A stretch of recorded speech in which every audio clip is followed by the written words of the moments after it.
come home, I'm looking at ESPN. All the lights turn dim, the TV turns off, and I thought my kids were playing a trick on me. I look up, and there's nobody there. When I turn around, there were these two beings right there.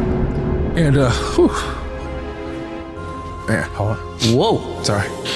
And they had the big almond eyes like you see on TV. I swear they did. I felt like my brain was shaking in my skull to the point where it started hurting, and I started screaming, but no sound was coming out. A few seconds later, it stops. They don't walk like a person. They kind of dangle, and they went right through the wall, and then boom, the TV comes back, the lights come back to normal color. It was just traumatic for everybody. I basically lost my whole family over this. I kept hearing this voice in my head over and over again. Finally, the next day I got so tired of this, I couldn't stop this noise, this phrase. So I go to my computer. First thing popped up was .org, and I almost fell out of my chair.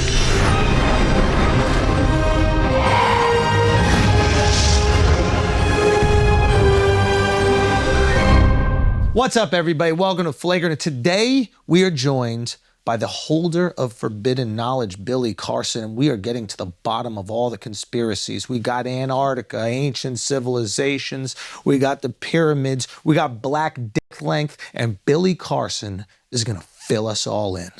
No diddy. Indulge. Take us back to Anunnaki. Mm-hmm. What are they? Well, these giants? Yeah. Okay, the Anunnaki, they are these beings that came from off-world. So these are aliens? These are aliens. Now, what's interesting about these aliens is that they're not little green men with antenna. Yeah. They're actually hominids, bilateral bipedal hominids. They look just like us. Okay. You slice them in half. They have two forward-facing-looking eyes, two hands, legs. They put their pants on one leg at a time like us. But do they look more like us or more like us? They look like we look like them. Okay. We actually look like them. Okay. And the reason why is because we have their genetics and their DNA inside of our bodies. Now, what's interesting is these beings were a spacefaring race that broke away from the Pleiadian star system. The Pleiadian star system is a group of stars called the Seven Sisters in the night sky. You can see 6 stars with the naked eye. Now, these stars in ancient times, according to ancient texts and tablets, there was an ancient galactic war there. Okay. Most of the information from Star Wars comes from this text. And this war, they had these destroyers like Death Stars. They don't call them that, but they call them the Brahma-Astra and Brahma-Astra Honda weapons that actually can release a weapon that can destroy planets. Okay. Imagine if you were in a star system and a planet is being blown up and you're in a nearby planet. You got to get off of your planet. Yeah. This created something called space refugees. Nobody's talking about this. Where are you getting this information again? Where is the Mahabharata, the Bhagavad Gita, the Indian Vedas? So these are ancient Indian texts. That's right. 5,000 years ago. Yeah. Okay. And the Enuma Elish, I just want to let Sumerian. You know. And I want to get to this, but for this entire episode, we're not fact-checking. Okay. Okay. We're not debating. We're not pushing it. Take us down the rabbit hole. We want to see how deep it goes. The people can listen to what I'm saying, and they can go look all of it up. Fuck them. Take us down the rabbit hole, I'm taking Billy. you, man. Okay, let's go. So we're talking about... We're talking about the evidence, the very first evidence of space refugees. So you're seeing this in these ancient Indian texts. Yeah. Okay. You come across this and you're like, okay, let me see if there's some truth to this because I'm seeing this across multiple ancient Indian texts. Right. Any other text referencing this? The Terra Papers, an ancient indigenous American text as well. Okay. Very little known text that hardly anyone talks about. The Hopi tribe elders have written this book based on that text and published it actually. It's called the Terra Paper, so that it wasn't just in indigenous lore, but it made it finally to publishing. So it's actual text that we can all read and get access to. It reads like the Star Wars movie. Just take out the love stories and all that.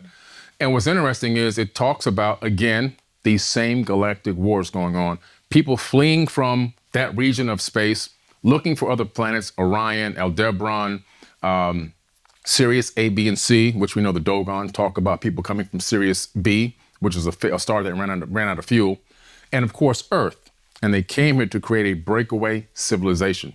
Just like if there was a war, and there was in our solar system, that's what we call Mars, the god of war, we're gonna be like, we gotta get off this planet because the debris is going to destroy us. So we're the product of pussy aliens, basically. Like aliens who weren't ready to bang and fight for their future and their freedom. They just ran. We're defectors. They were the elites that had the access to the ships that can take them from one star to another. So are they like the politicians that like didn't go to Vietnam? Right. Exactly. Got it. So we're the product of like rich, privileged kids. They're the guys with the $10,000 suits that just sent everyone out to die. They would be protesting at Columbia, right? Correct. Got it. Okay, good. Got it. Okay, that's who these people are. And so some of them came to Earth, and so Anunnaki is a general term. It doesn't mean one race. It's just like if all of us here got in a spaceship and flew to Mars, and we met a Martian, and he said, "Who are you guys?" We'd say Earthlings. Got it.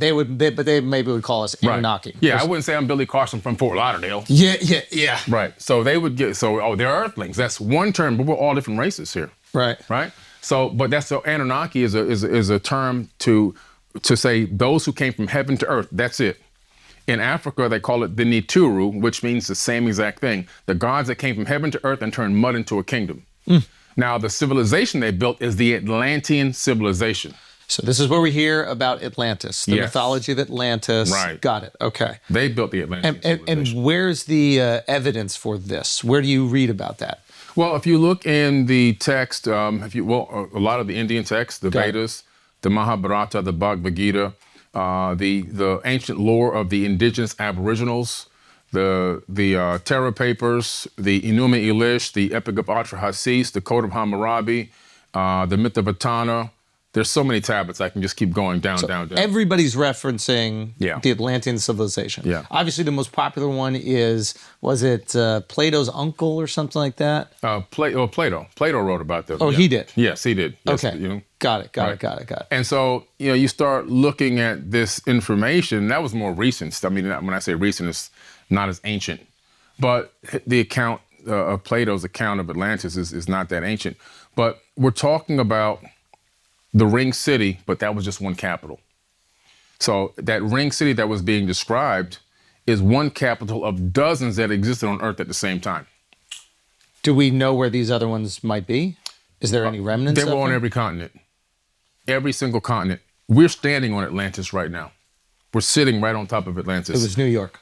Yes, everyone on this planet is on top of Atlantis. So when you start to look at the Americas, you discover that there were so many pyramids in the Americas. There were literally thousands of them. What happened to them? The Catholic Church blew up the tops of these pyramids and built churches on top of them. No. Really? Yeah. Come on, bro. Mark, bro. Yeah. Hold on. I was raised Catholic. They never told us that. No, they won't tell you that. Give me a zip. They didn't tell you a lot. It's time to get going. They didn't tell you guys a lot of stuff. Hold on. So break this down. Right. There were pyramids everywhere. Yeah.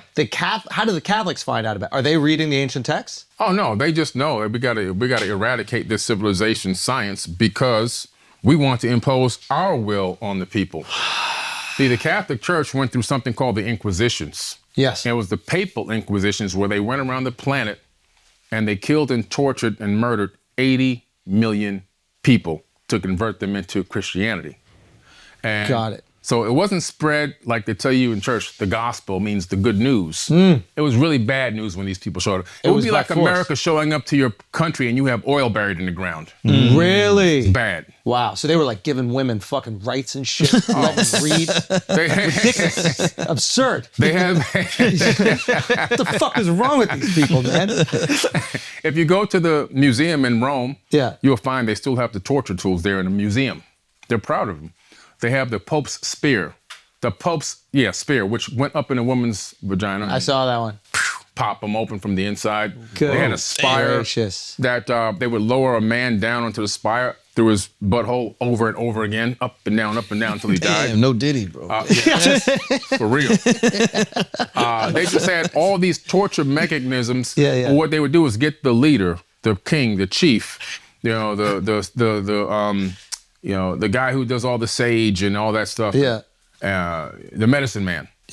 And then they would say, look, we need to convert everyone into this. And if you don't, then we're going to kill you. You're going to fuck you from the inside out. Yeah, exactly. Damn. So they would make everyone. Who would do the fucking? Because I feel like that would be against Catholicism. It would be one of these people from their church system and be, hey, So there was a fucker. There was a guy who would. There was a guy. He'd connect you and get you lined up perfectly. Yeah. And and do that. Sick people, but they. When you do what you gotta do. All right. That's wild. You gotta do what you gotta do. You gotta spread the gospel. You gotta spread the gospel. Yeah, spread the gospel. It is the good word. Under the order of Rome. Yeah. And but the big thing Rome said was, look, we got to get this money. Yeah. So what we're going to do is we're going to convert our pagan system into a Christian system. We're going to combine the two together. That's why we have all these fake holidays that are all pagan holidays in Christianity. That's my man Constantine, right? Yeah, Constantine. They just combined it all together. Now we got the taxes and we got the offerings. Yeah. We got both. And now we got the people unified. And now we can put our boot on everybody's neck. And so once they reeled up the leader of that village or that town and killed him like that, and everyone saw it, it was like, okay, I'm ready to learn now. Teach me your language. Talk to me about your God. By the second, third generation, you're born, you're given a name, a race, and a religion, and you don't even know who you are. Wow. So do you know which church in America or which churches are on old pyramids? Oh, no, you just have to go out there. See, anything on, most of the older ones that are on hills with the triptych windows. The triptych windows are the same windows that mimic the 3 windows that you see in a lot of the pyramids, like in Chichen Itza, Yucatan Peninsula, and all of that. Those older ones, if you go to Mexico City, how I learned this, I went to Mexico City. I got a homegrown archaeologist. He started showing me all the hills and all the old churches. He said those were all pyramids. So it's wild. Like when you go to the Mexico City pyramids specifically, they show you what it looked like before and what it looked like after. You can never look at a hill again. Right. And not think it's a pyramid after you go see it. Facts. It's so go look at it. You can see these? not Chichen Itza. Yeah, that's the triptych. Yes. Ah, wow. At the top of all Catholic churches, the older ones, they all have that triptych design. And most of the ones that are old in the 1800s built on those hills were go to the pyramids. Mexico City pyramids and do it before excavation. Because what happens is grass just starts to grow on them. Yes. So they just start to look like terrain. Yeah. And Hills.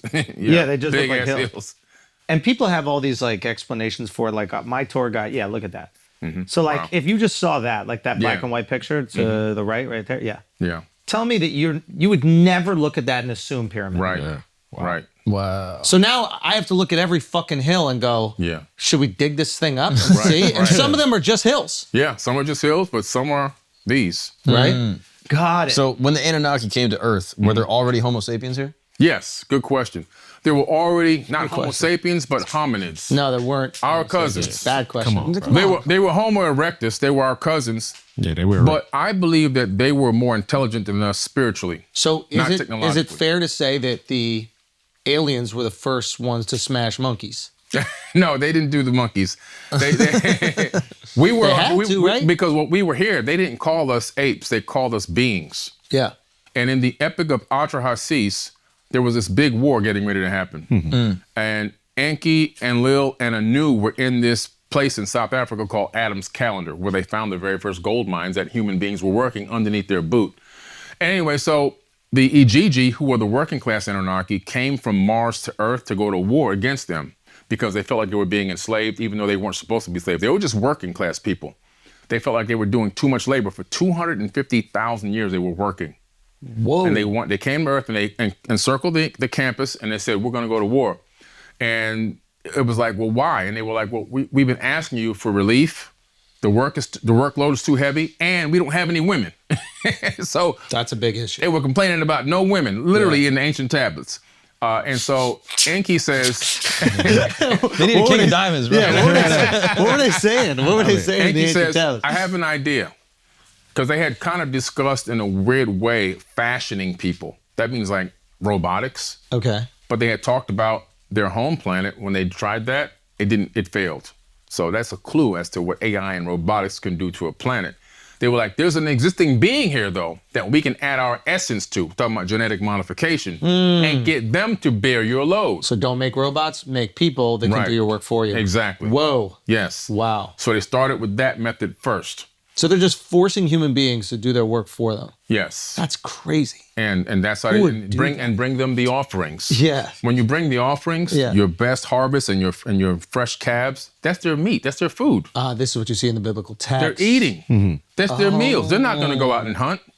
I mean, this archaeologist was talking to me in Egypt in 2014. He was just laughing. He was showing me one of the altars. He said these people were so dumb. He just said his own people. He says they would line up in ancient times for miles to bring their best offerings to the head god. Wow.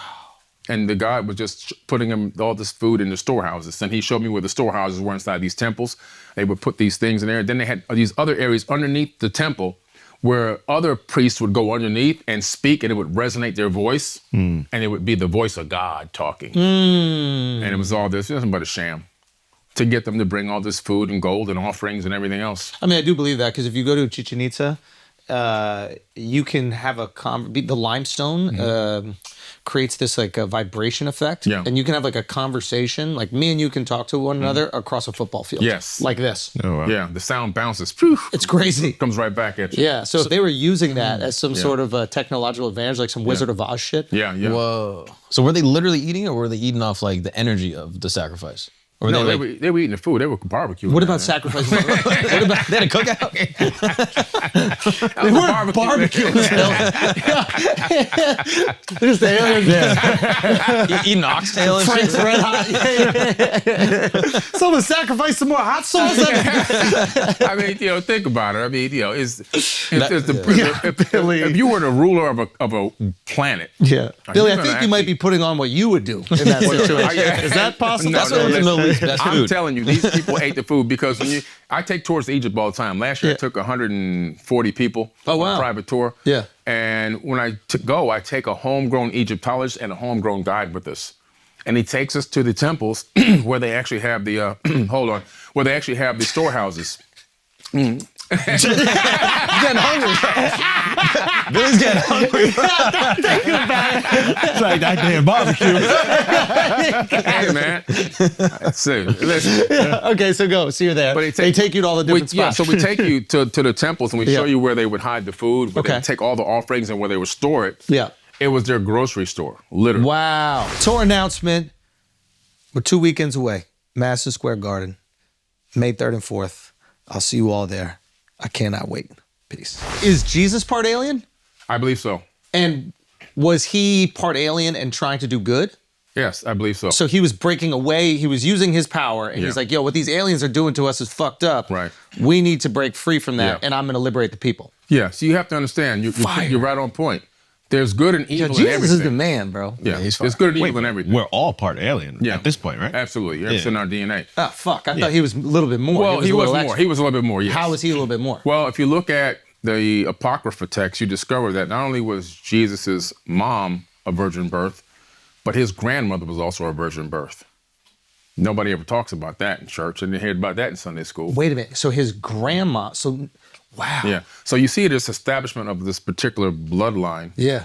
And then all of a sudden he comes through the womb and then begins to regain all of his own memories, right?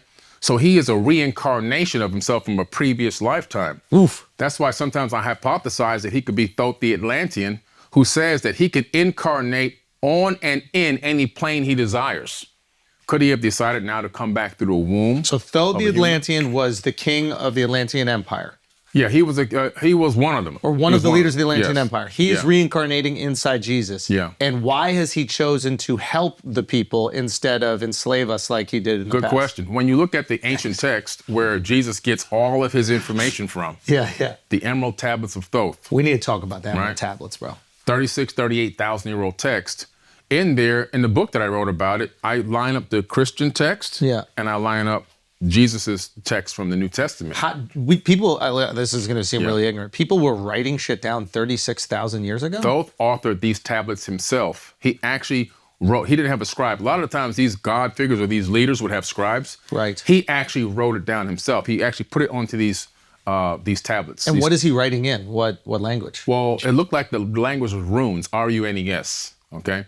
And in this text, he writes about coming to this planet after the Great Flood and seeing the temples of ancient Kemet sticking up out of the mud and actually going on a mission to help rebuild civilization. Not that it was for the first time, but he's rebuilding it to a high level. So it was already built, destroyed. He's like, hey, let's run it back again. Right. His father sends him on a mission. His father says, go to the land of Chem and do the plan that ye know of.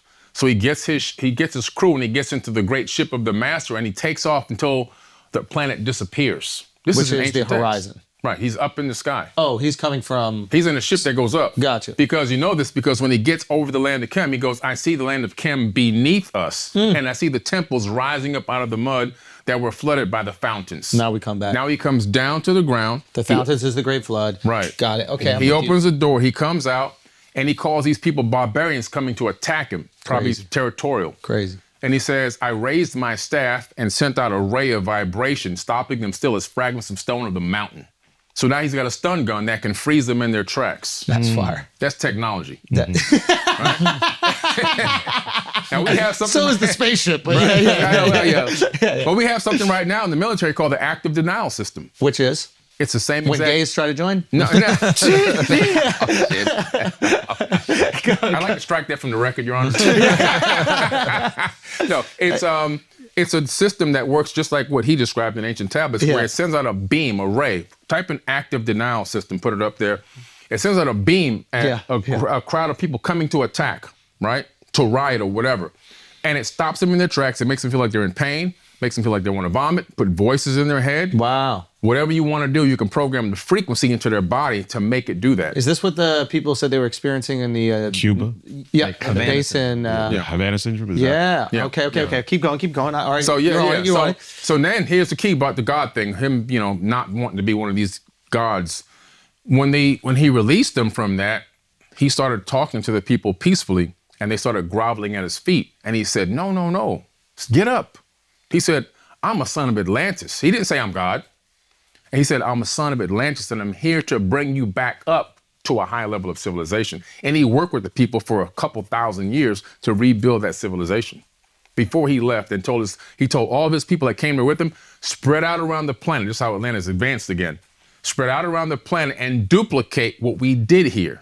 And this is where you see similar stories Correct. across ancient texts around the world. Correct. And those similar stories are higher intelligence comes to us, bestows upon us this wisdom after the floods. The Lakota tribe, the Hopi tribe, the Dogon tribe of Africa, the Aboriginals. I could keep going on and on and on. Matter of fact, the verbal handed down history of the Aboriginals, because I've been there before and hung out, went for a walkabout in the outback with the Aboriginals and went on a trail to go find Proto-Egyptian hieroglyphs, which we did stumble across and get them documented, that they were seated on this planet by Pleiadians.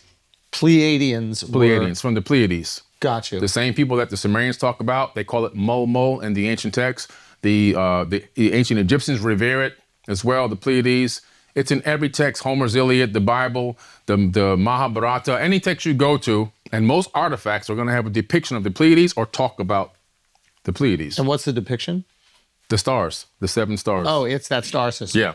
Subaru even has it on their logo for their car. So it's a gay lesbian. It's a lesbian. It's a lesbian galaxy. Is that what's going on? Okay.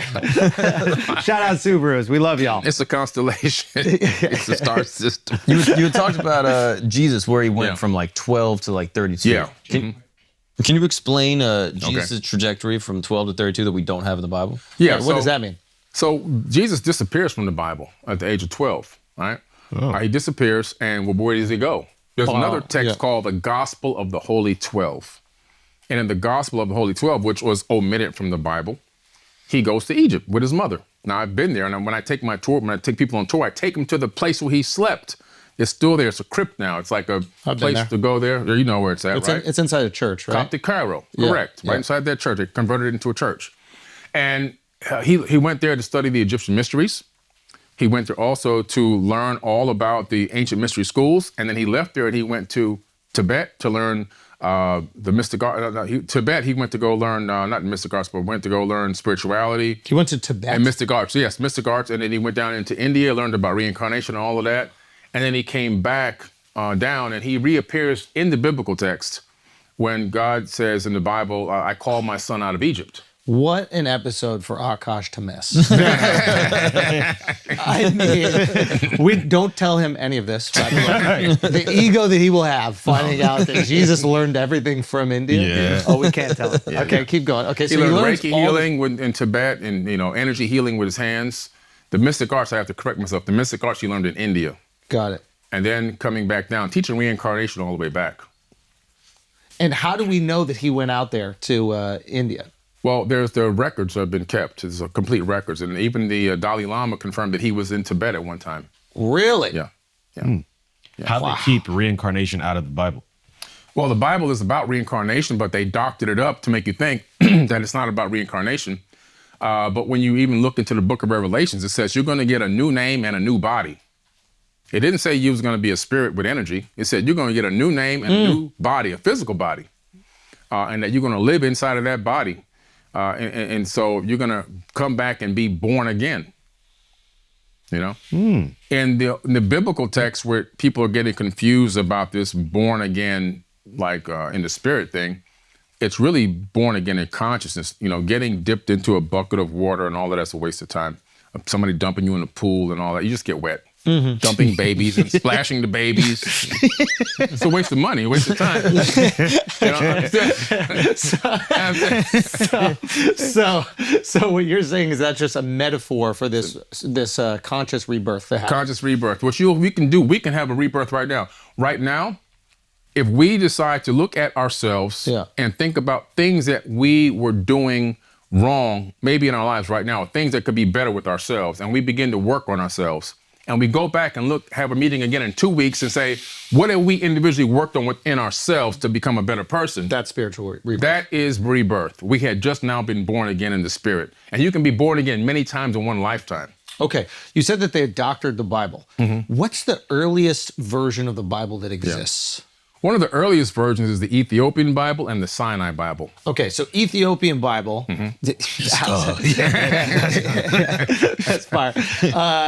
There's this great clip. I don't know if you've seen. It's on like one of these like fucking Ivy League campuses. Yeah. And there's like these white kids talking about how it is a form of like white colonization teaching Christianity, and there's an African student there who's like, Christianity was in Africa before it was in Europe. And then the white girls are just like, they have no clue what to say. So this does, I imagine, speak to that, right? Yeah. So who was it that went to the Ethiopia? Which tribe ended up going there? Because I think there's a Jewish... Oh, you're talking about Isaac, was it that he went down there? One of the 12... one of the 12 tribes. Moses went down there. No, I think Moses went down there and met his wife, and she was a woman of Cush. So the Cushite people ended up in Ethiopia. Oh, okay. I thought there was one of his. I thought it was one of the 12 went there, but I could be wrong. Maybe it's possible. Matthew? It's possible. So it's a city called Mermena, supposedly in Ethiopia, describing as a land that was inhabited by tribes of cannibals. After departing from Jerusalem, and the Holy Apostle Matthew preached the glad tidings of the gospel. And that's why you see a Jewish faction there as well. Yeah. Okay, so the earliest version of the Bible, or one of the earliest, is in Ethiopia. What are the differences between that Bible and, let's say, like the King James? Okay, and a couple of things. The first, the Old Testament is the Torah from the Ethiopian Torah. Wait, the oldest Torah we have is also Ethiopian? Yeah. Dude, black people hold me down, bro. They still really hold me. We the original Jews. Yo, trying to tell you. I gotta go to Brooklyn and apologize to people. Like, they was right the whole time. Yeah, come on. Okay. Kyrie Irving was right the whole time. Yeah. Actually. I did a whole mini documentary on this. Really? With full research. Okay, I want to get to all of that, but take us there. Okay, so oldest version of Old Testament, Ethiopia. Oldest version of New Testament, either Sinai or Ethiopia. Right. What are the differences we see in these and then the newer versions of the text? Well, what's interesting is the text, there's less mistranslations.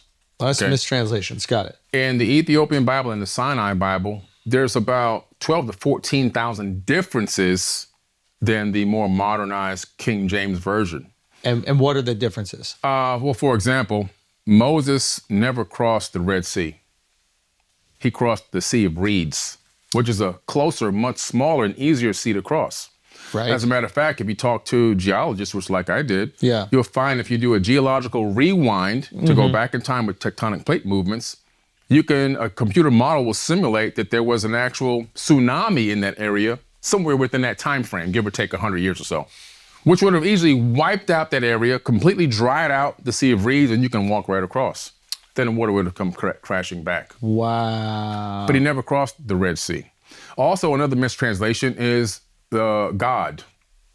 God is not supposed to be singular in the Bible. It's plural in all cases. Gods with an S. Oh, Akash really can't see this. We gotta keep this one. Bleep that. We got multiple gods and reincarnations. He might be on to something. So hold on. So, but you see that in certain languages, like God in Spanish is Dios, not Dio. So that Exactly. would be gods. Yeah. There's a plurality to it. You know why? But that is Father, Son, Holy Ghost, maybe? No, they just copied it from the ancient texts and tablets. Biting. In the ancient texts and tablets, it's multiple gods. In the Bible, you have the gods are Enlil, and who's also known as Yahweh in the Bible. Yeah. And you also have Amen-Ra, the great Amen. He's, when you say the Lord's Prayer, that's Enki's prayer. Our Father who art in heaven, hallowed be thy name, thy kingdom come, thy will be done on earth as it is in heaven. Give us our daily bread, blah, blah, blah. That's Ptah's prayer, who's also known as Enki. Enki. In which religion? In Christianity. Enki is in Christianity. No, he's ancient Sumerian. That's okay. That's Sumerian. And Yeah. who? And He's an Anunnaki, so you're praying to him.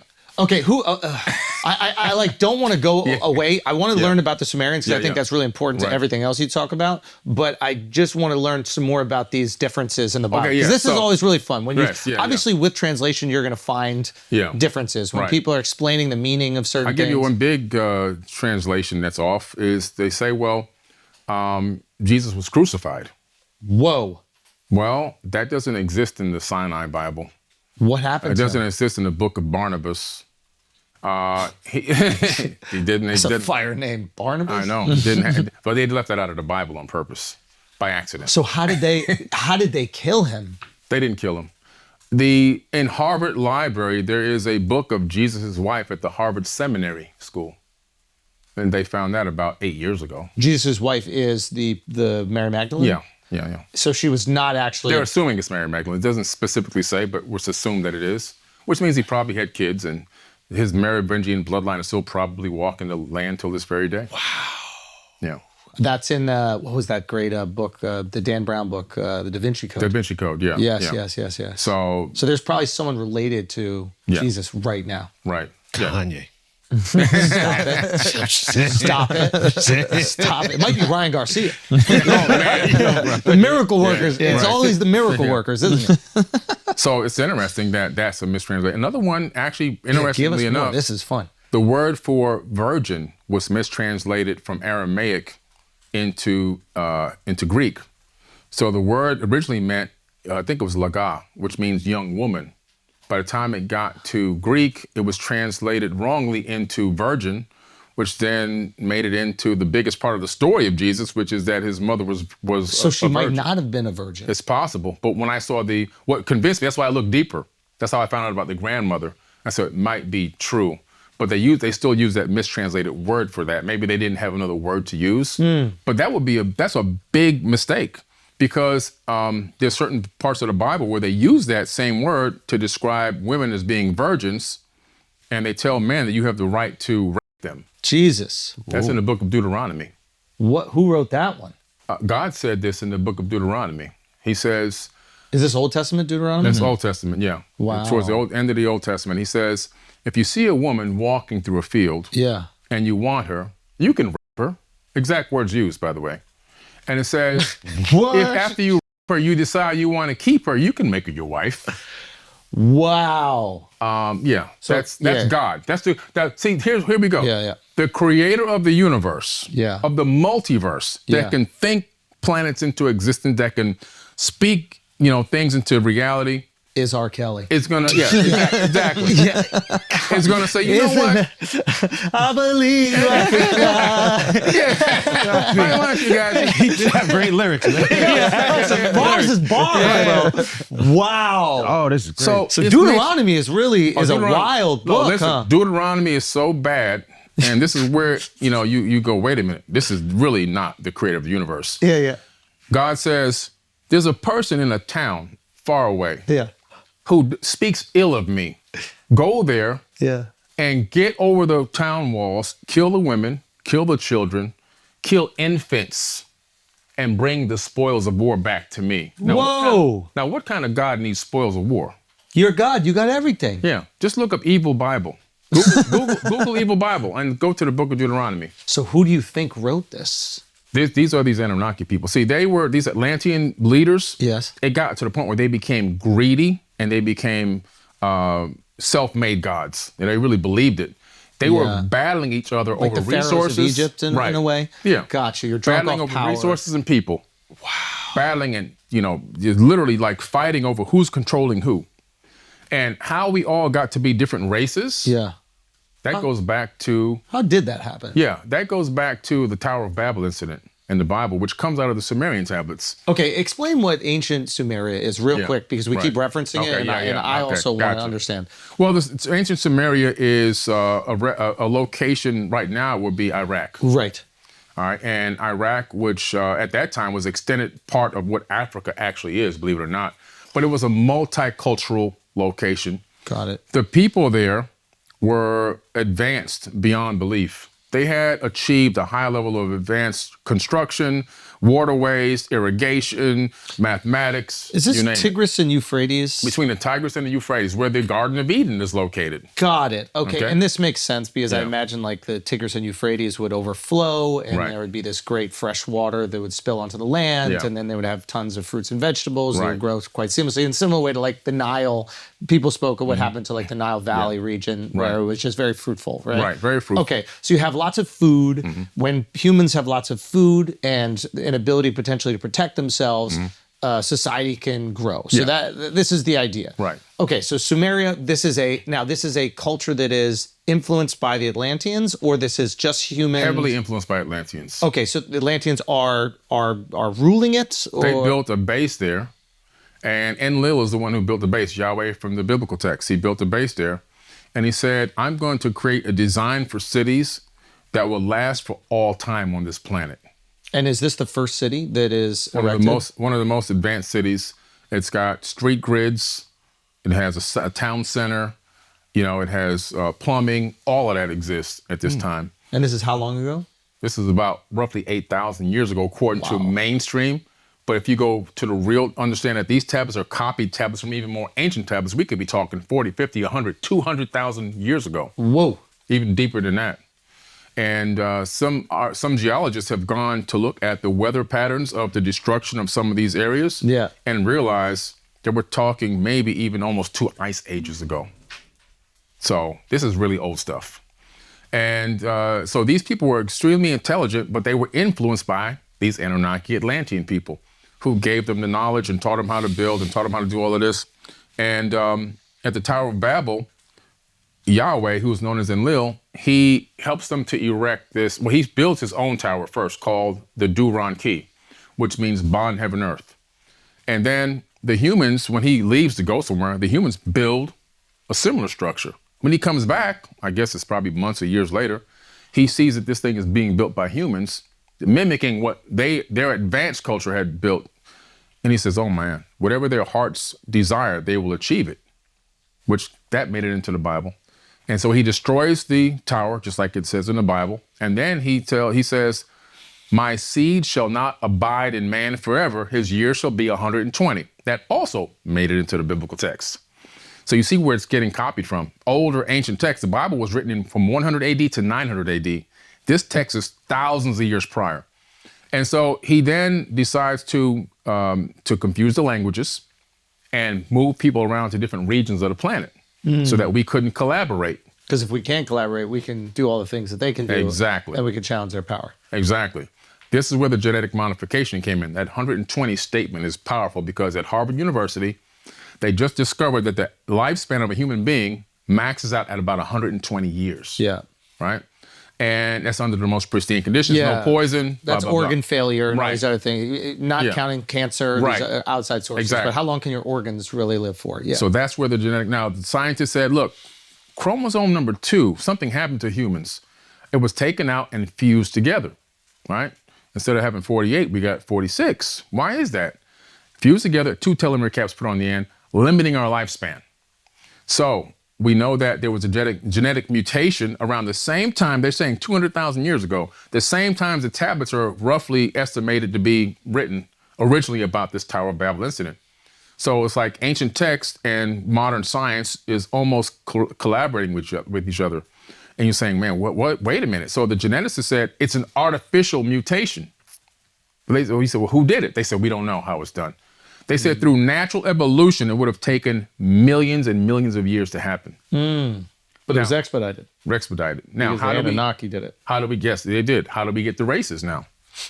Me and you aren't dark because our cousins were working in the sun. Don't believe that. It's foolishness. Okay. You're not light skinned because your uncles and aunts were working on top of a mountain in Russia. Yeah. No. What they discovered was between races, there's a 2% variance in DNA and genes. Yeah. 2% would take multi-millions of years through natural evolution. Didn't take that long. It only took 200,000 years. So what's going on here? Oh, I understand what you're saying. Yeah. Yeah, because We're branded. Yeah.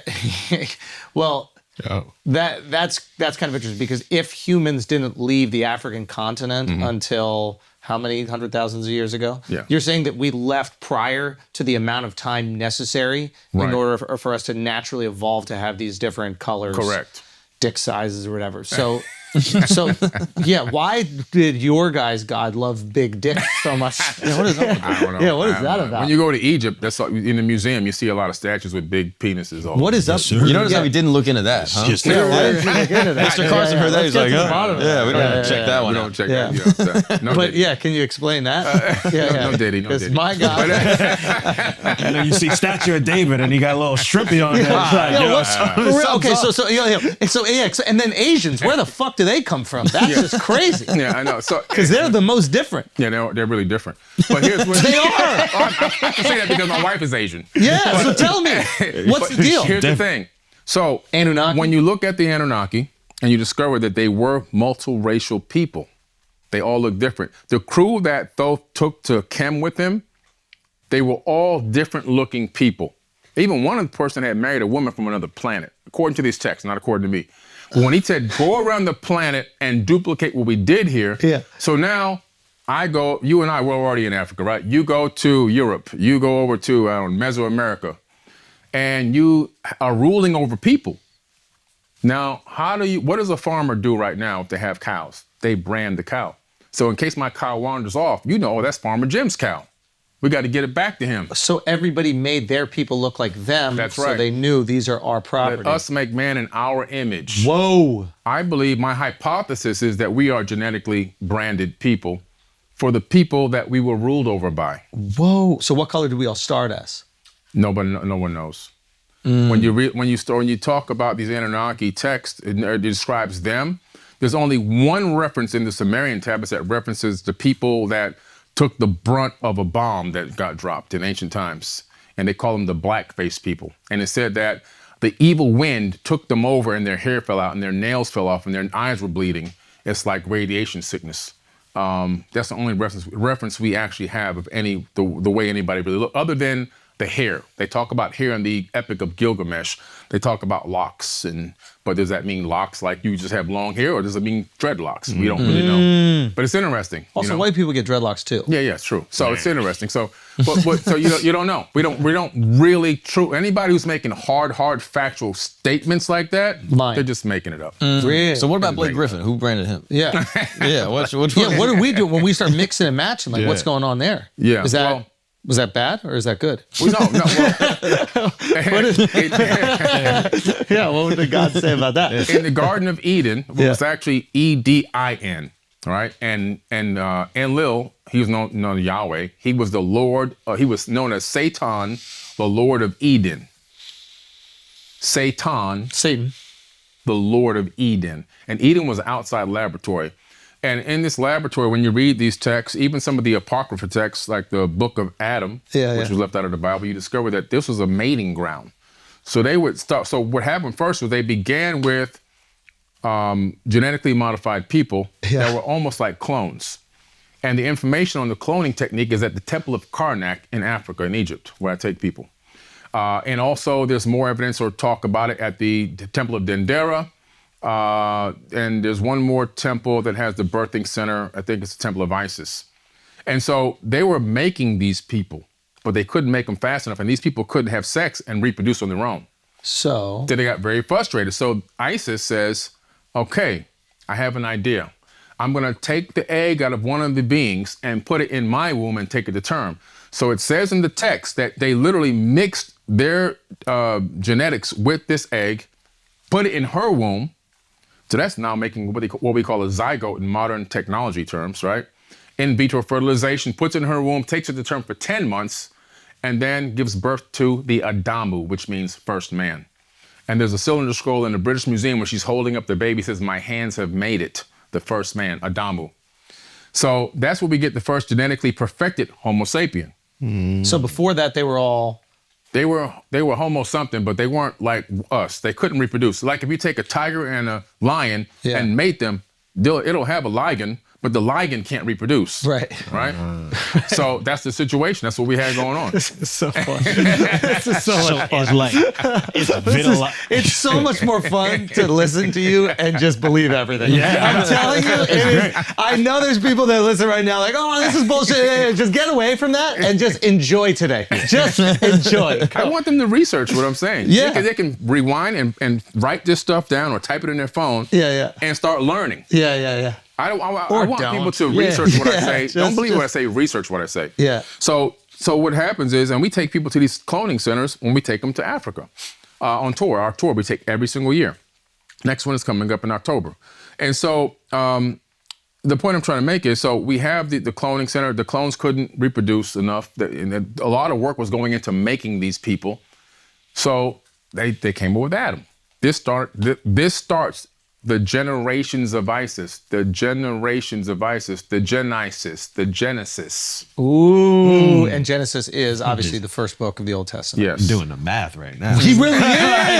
He's doing the math. Whoa. So that's Adam. Yes, Adam. Adam was then put into this Eden to mate with these other. They had mating times and schedules. You couldn't do it. You couldn't get back what you were talking about. You couldn't mate with somebody unless you were given a scheduled time to mate, or you get in trouble and punished. But no baby's coming. So they said, damn it. So let's go ahead and take some of his DNA, clone that, make a woman. So they made Eve.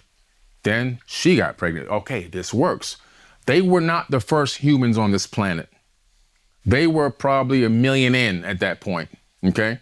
So people who think that 8 billion people that we have now on Earth came from 2 people have never studied genetics.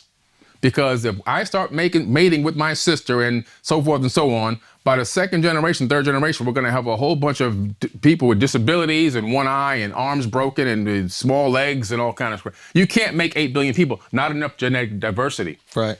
So that's why they had the specific mating times and the people that you could mate with to make sure that they were not creating a small genetic pool. Once they figured that worked, they said, okay, let's isolate them in a certain part of the garden and begin to do this experiment with them. So Adam had Cain and Abel, and Yahweh came back to check on his offerings one day. And, one was bringing him the harvest, one was bringing him the lamb, and one got jealous because he kept taking the harvest, and he's like, you know what, I'm pissed off, I'm gonna kill my brother, right? So Cain kills Abel, and God comes back like he doesn't know this. He's supposed to be all-knowing and omnipotent, but he doesn't know that this happened. He's shocked that this happens. And he says, I got to kick you out of the garden. And so Cain says in the Bible, he says, the people out there will kill me. Wait, what people? I thought there's no people. I thought there was no people out there. There's people out there already. Matter of fact, they might be barbaric. So he says, don't worry, I will put my mark on you. See, that's the brand. Put my brand on you. So he said, so that they will know your minds. So he put a brand on and let people know, hey, no, that's Enlil's guy. Don't mess with him. Exactly. That started the whole Canaanites. You see? That's where the Canaanites came out and built the whole thing and eventually migrated over to Mesoamerica. So we're talking about, it's a big story, man. It's a really, really big story. But you can see where there's so much misinformation and So Jesus, good guy or bad guy? I believe it was a good guy. I think some of his words were twisted in the New Testament. Yeah. He never said, I don't believe he would say anything about slavery. If you really look at the words of Jesus, what he's teaching, it comes from Thoth the Atlantean. So either he is Thoth the Atlantean or he was taught by Thoth the Atlantean, or he studied in the mystery schools to get that same knowledge. Right. Because I line up the verses in my book, Compendium of the Emerald Tablets. I line up the words side by side so you can see what Jesus is saying was already said thousands of years prior. Right. He's teaching the ancient mysteries, and he's trying to get mankind to enlighten himself through consciousness. But though the Atlantean was doing it to subjugate the human species. No, he was helping. He was helping. He went around the planet helping everyone. Oh, so he was helping. Yeah, he was helping. So this is after, so Thoth is after whoever created us and was subjugating us. Yeah. He's a son of Ea Enki. So he's a son of one of these rulers. But he broke free from this tradition of enslaving humanity? He just wanted to help. He would go and he would teach. Him and his father would go and teach humans. His father would send him on secret missions to like raise vibration, raise energy. Why did they want to help out? What was that about? Well, Enki liked human women. Oh, really? So did Thoth. So it was that, it's that Thoth simple. married Maat. Really? And he built the Pyramid of the Moon at Teotihuacan as a dedication to her. Wow. Yeah. Wow. And what happened to all these Firebox. people? What happened to all the Anunnaki and Thoth and all them? They had 2 wars. The first Pyramid War almost eradicated them, but they started over again. The second Pyramid War, bad. That one almost decimated the planet. You see how when you look at Earth, like from Google Earth, you see a lot of those big deserts going across. People say, oh, that's just natural geological formations over time. This has become an arid desert. No, that's war. If you go to Egypt and stick your hand deep in the sands, eventually you're going to come up with balls of glass. How can you get glass and sand? 3,000 plus degree temperatures. You go to Mohenjo-Daro in the Indus Valley. What are you going to see there? Dead bodies still in the streets from thousands of years ago, still holding hands, never been scavenged. The buildings that they lived in turned to glass. How can that be? We're talking about 3,000 plus degree temperature weapons fire. We're talking about this war that happened in the ancient past. Amun-Ra wanted to continue he started the first war to take over the earth early because he didn't want to wait for his processional period to rule. And then this is the guy who says, you must say amen after everything. Say amen. Everything you give thanks for, you're saying amen to him. So when you say amen, you're thanking him, by the way. A brutal killing guy. But anyway, so he says, it's a fact. So he started one war to take over early, which he won. Yeah. He then started a second war to stay in power. And in that second war, he escaped. He was almost killed. But he left his kingship and the finances of the kingdom to the Ra-Kam. And R-A-K-A-M. But that translates into modern words. Kam translates into childs. So now you translate Rothschilds. Oh, shit. Yeah. Got him. Yeah. I think he was going to rock him. family- Yeah. God MC right there. Right. Hold on. Rothschild. So the Rakim ends up being the Rothschild banking dynasty. Yeah, $700 trillion dynasty. Wow. Still running the planet until this day. Are they really? Oh yeah, they run all the banks, all the central banking systems. Oh, globally. This is awesome. Let's go. Let's go. It's like my YouTube wormhole live. Okay. So Rakim ends up being the Rothschild banking dynasty. Yeah. But didn't the Rothschild banking dynasty start in like Austria or something in modern times? Like, how do you jump? How do we jump? When you have these kind of people that you put in positions of power and they continue to fund and help each other, they always find a way to get back to where they want to be because there's only one recipe. And once you understand and know the recipe, you can start from zero and get it all back. And what is the recipe? Well, it's a recipe to building any kind of level of success. I had a business that I built into a very big business and I lost everything a long time ago. I was homeless. I was sleeping in my car, okay, on the beach in North Miami or Aventura. And somebody lent me $30. I put $10 in my gas tank and the other $20 I converted to quarters. This is in the 90s. I got the yellow pages out and I started cold calling businesses I was a marketing company, getting new accounts. I got me some new accounts. I built my business back up. I got off the street, got a new car, got a new house, became a multimillionaire again. So the recipe, understanding what it takes to be successful, once it's ingrained in you, it never changes. I don't care what business it is. They could be selling cow chips from Wisconsin, you'll be a billionaire. And so they understood that it was in their DNA. Can you tell us what that is? We want to learn about it. I teach classes on this. Give us a little tidbit. Give us a little. Well, one thing you have to know, obviously, if you have to be passionate about what you're doing. Yeah. See, they're passionate about putting their boot on people's necks and ruling. Oh, really? They're passionate. I remember one of the Rothschilds, I can't remember which which one it was. I don't know if it was Evelyn or the other one. He says, we have the right to rule over people. Exact statement. Yeah. They believe that they have the right to rule over us and to oversee us. They believe that's their genetic lineage. So if you're passionate about something, you're going to do it to its highest level, and it's never going to feel like you worked a day in your life. So the trick to becoming successful is to find your passion and then lean in. And then find a need for that passion in the world. Once you find a need for the passion in the world, then you supply that passion to the person or company that needs it.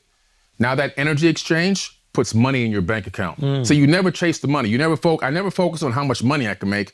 I was focused on following my passion and providing that passion to the world.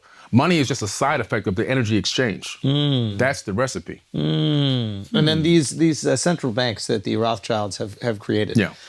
Is there any benefit to them? Like, is it nice to have a central bank? Like, if you were to make the argument for them, what would you say? Well, listen, anyone who can make trillions of dollars off of money that doesn't exist, it's pretty good. Good damn deal.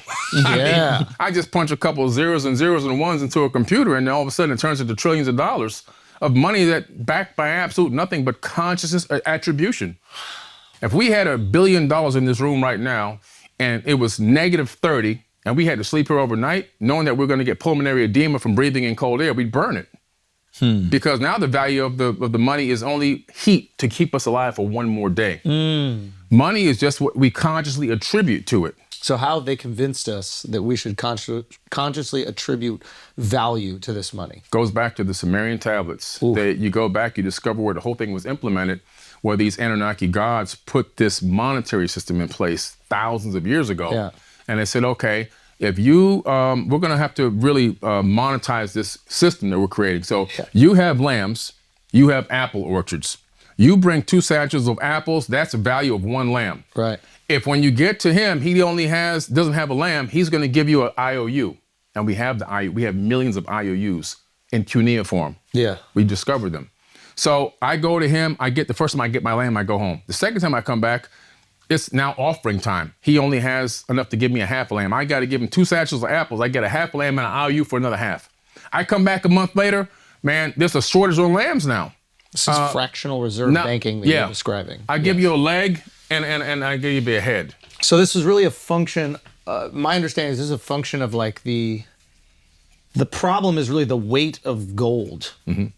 Like at least when it entered like the true banking system in Europe. Like it's hard to just carry your gold around all the time. Right. So then if somebody has your gold, they can give you the IOUs for the gold. You can pay in those IOUs knowing full well there's gold in there. But if you start handing out more IOUs than there is gold, nobody's going to ask because we all believe the gold is there, but it's not really there. And that's kind of our banking system. Exactly. Fiat. Right now.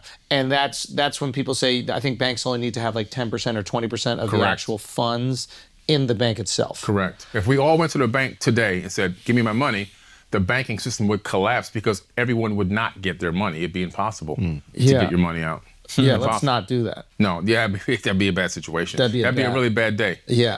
And that's what people call, that's the run on the bank term, right? Right, when there's an economic collapse and everybody wants to go take their money out, and then the bank goes, hey, we're stopping withdrawals today it's because like shorting it's a too stock. much. You know? Yeah. All right, guys, let's take a break for a second. Listen, let's just face it, okay? After a night with drinks, we don't bounce back the next day like we used to. I'm 40 years old, okay? Even a night of responsible drinking after some shows can ruin the next day completely. But luckily, there is now a surefire way to wake up feeling fresh after a night of drinking, and it's with Z-Biotics. Z-Biotics is the world's first genetically engineered pre-alcohol probiotic, okay? Let me explain this here. When you drink alcohol, it gets converted into a toxic byproduct in your gut, okay? It's this byproduct, not the dehydration, which is what they tell you, that's to blame for your rough next day. Z-Biotics is a probiotic drink that produces an enzyme to break this byproduct down. So just remember to make Z-Biotics your first drink of the night. Drink responsibly, and you'll feel your best tomorrow. You have this in the tummy first. Then you have those responsible drinks. But the Z-Biotic is already cooking, is getting to work, it's producing that little enzyme, it's breaking down that gut byproduct that has been really causing you to have horrible mornings.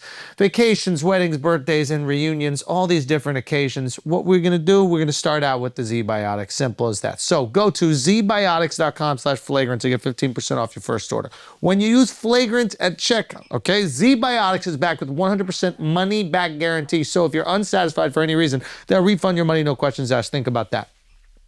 Think about that for a second. That's a lot of confidence that this is going to work. Remember to head to zbiotics.com/flagrant and use the code flagrant at checkout for 15% off. Thank you, Z-Biotics, for sponsoring this episode and our good times. Now let's get back to the show. All right, guys, we're going to take a break real quick so I can help you make the biggest no-brainer decision ever. If you're looking to have some nice alcoholic beverages in the comfort of your own home, have it delivered to you with DoorDash. Obviously, you use DoorDash to get food delivered to you. So just take the next logical step of having alcohol delivered to you as well. The alcohol selection on DoorDash is top shelf. Beer, wine, mixers, mocktails, and more can be delivered straight to your door. There are thousands of stores all over the country, so you're sure to find what you're looking for and more. And whether you want to have alcohol delivered to your own home or even send someone a nice bottle of something as a gift, using DoorDash is an absolute no-brainer. You didn't know this was possible. We're telling you it's possible. And on top of that, okay, on top of you getting your drinks in hand without lifting a finger with DoorDash, you're going to use the code FLAGRANT to get 25% off up to a $15 value when you spend $35 or more on drinks through DoorDash. For eligible users only, terms apply. Must be 21 or over to order alcohol. Obviously, drink responsibly. Delivery and promotions available only in select markets. Now let's get back to the show. Can you talk to us about the pyramids? What are pyramids? Why do they show up in every culture? And what is the function of them? And can I just say one thing? Yeah, go ahead. Because some people would say the pyramid is just the easiest physical structure to create at that size, right? Because if you create a building that just goes straight up, you know, wind can rock it side by side and it goes, whereas a pyramid is just the most stable structure. So that would be like the, what do you call like the mainstream thought? What is that? What do you refer to? They're saying that it's, you know, that it's a No. The pharaohs are buried in there. What do you call mainstream thinking in your discipline? Do you call it what is that? You talking about the what is the term? No, the term that you would use for like what they teach in school. Well, mainstream. Okay, mainstream. So the mainstream thinking would be the boring one, the one that we didn't ask you to come on this show to talk about at all. So please do not say, "Oh, the physics works best for a pyramid." But they would just go, "Hey, when kids are building with blocks, they eventually realize if they build it too tall, it falls down. So let's build in this way, and then that creates a pyramid." But I'm sure you have something way more interesting. Work. So I'll go into the structure of the pyramid and constructing, and I'll go into why. So what's interesting is the pyramids. Is there any time where you're reading this and like you see an explanation that makes a little bit more sense, and you're just like, "Oh, that shit sucks"? No, I look into everything. See, what I do is I research everything, and sometimes over time, some of my theories evolve. Good. And I think that's a true sign of someone who's really seeking real knowledge. Yeah, but don't evolve them too boring. Versus somebody who who's just into dogma. Because once I get so hard set into my own theories and I'm not willing to take any new input, now I'm just a preacher at a church. Facts. Literally, I'm just pitching dogma at that point. Yeah. So today, it's church. I just want to let you know. This is church, and you can preach all you want. Yeah. So. Well, Billy getting loose. We might need some tequila. Reverend Carson. Do you drink at all? I don't drink, no. Okay, nothing. Weed? I don't smoke either. Nothing? Yeah, nothing, yeah. Really? What about DMT? Just water. Or mushrooms? I just do water. So, because water and coffee. I'm sure you've heard of the profound effects of a lot of great effects. Psychedelics. A lot of people have helped a lot of people. I have nothing against it. I'm talking on the ancients. Oh yeah, listen, I talk about it in my podcast. It's real ancient stuff, but it will rewire your brain. And so once I read that, because I research everything before I do anything, I realized, well, I like the way my brain is structured right now. So you don't want to rewire. If there's any slight risk that I could lose my memory system, it scares me. Yeah, that's reasonable. Because my memory system is really good. Like my ability, my recall capability. Yeah, your attention is pretty on sound. point. Yeah. So I'm like, what if I do this and I lose that? Because it rewires. Not that I'm afraid to do it. I don't want to lose my file cabinet. Got it. That's really all it is. Okay, Have you always been like that? I'm just curious. Yeah. Like since you were a child? Since I was a child, I started reading at 1 year. I was reading at 10 months child books, but by 1 I was reading real books. Oh, wow. Yeah, I read as a toddler, I read my first novel, which was The Sea Wolf by Jack London. Yeah, not that big of a novel, but I read it. So anyway, the pyramids. Now let's take a look at the structure. How do you even understand the things in the book? Like I don't know. I always knew stuff. Yeah. That's Well, I had a crazy. brother who was only 1 year younger than me, and my sister was 6 years younger than me. And I would look at them and I'd say, these are real kids. They're like babies. But nobody could see what I could see. Wow. I told my mom. Did you think that your siblings were stupid? No, I just thought that they were babies. So you knew that you were operating as an adult. Yeah, something was a little different. Got it. But you thought that the expectation for them was normal and you were different. Yeah, because I tried to talk to them about my stuff and they just couldn't. They couldn't rap. They couldn't even, understand what I was trying to tell them. So I gave up. Okay. I've been walking around for decades with all this stuff in my head, just kind of like wandering through the wastelands of life, Who do you think read more, you or Cat Williams? No, Cat Williams read more. For sure. Oh, really? You don't think you got I'm not going Cat? to compete with him. You don't think you got Cat? I'm not going to. I read over 1,000 scriptures, cylinders. I have 1,500 books in my house that I've read. That's one. But I've read over 1,000 scriptures, cylinder scrolls, papyruses, ancient text tablets, you name it, from all around the world. Take that, Cat. So, but I'm not going to take anything away from him. Whatever he said he read. So, yeah. Okay, pyramid. But, okay, pyramid. So let's look at first thing, the structure. Okay, these blocks are all different. They're not the same exact size. Right. They're all custom made and custom fit. So the Lego theory would work If it was all... if the blocks were all the same. In other words, I know these blocks go for this particular, these blocks are going to be the same size. No matter what, I can stack them over here or intermingle them. Every block is individually custom made to fit right where it is.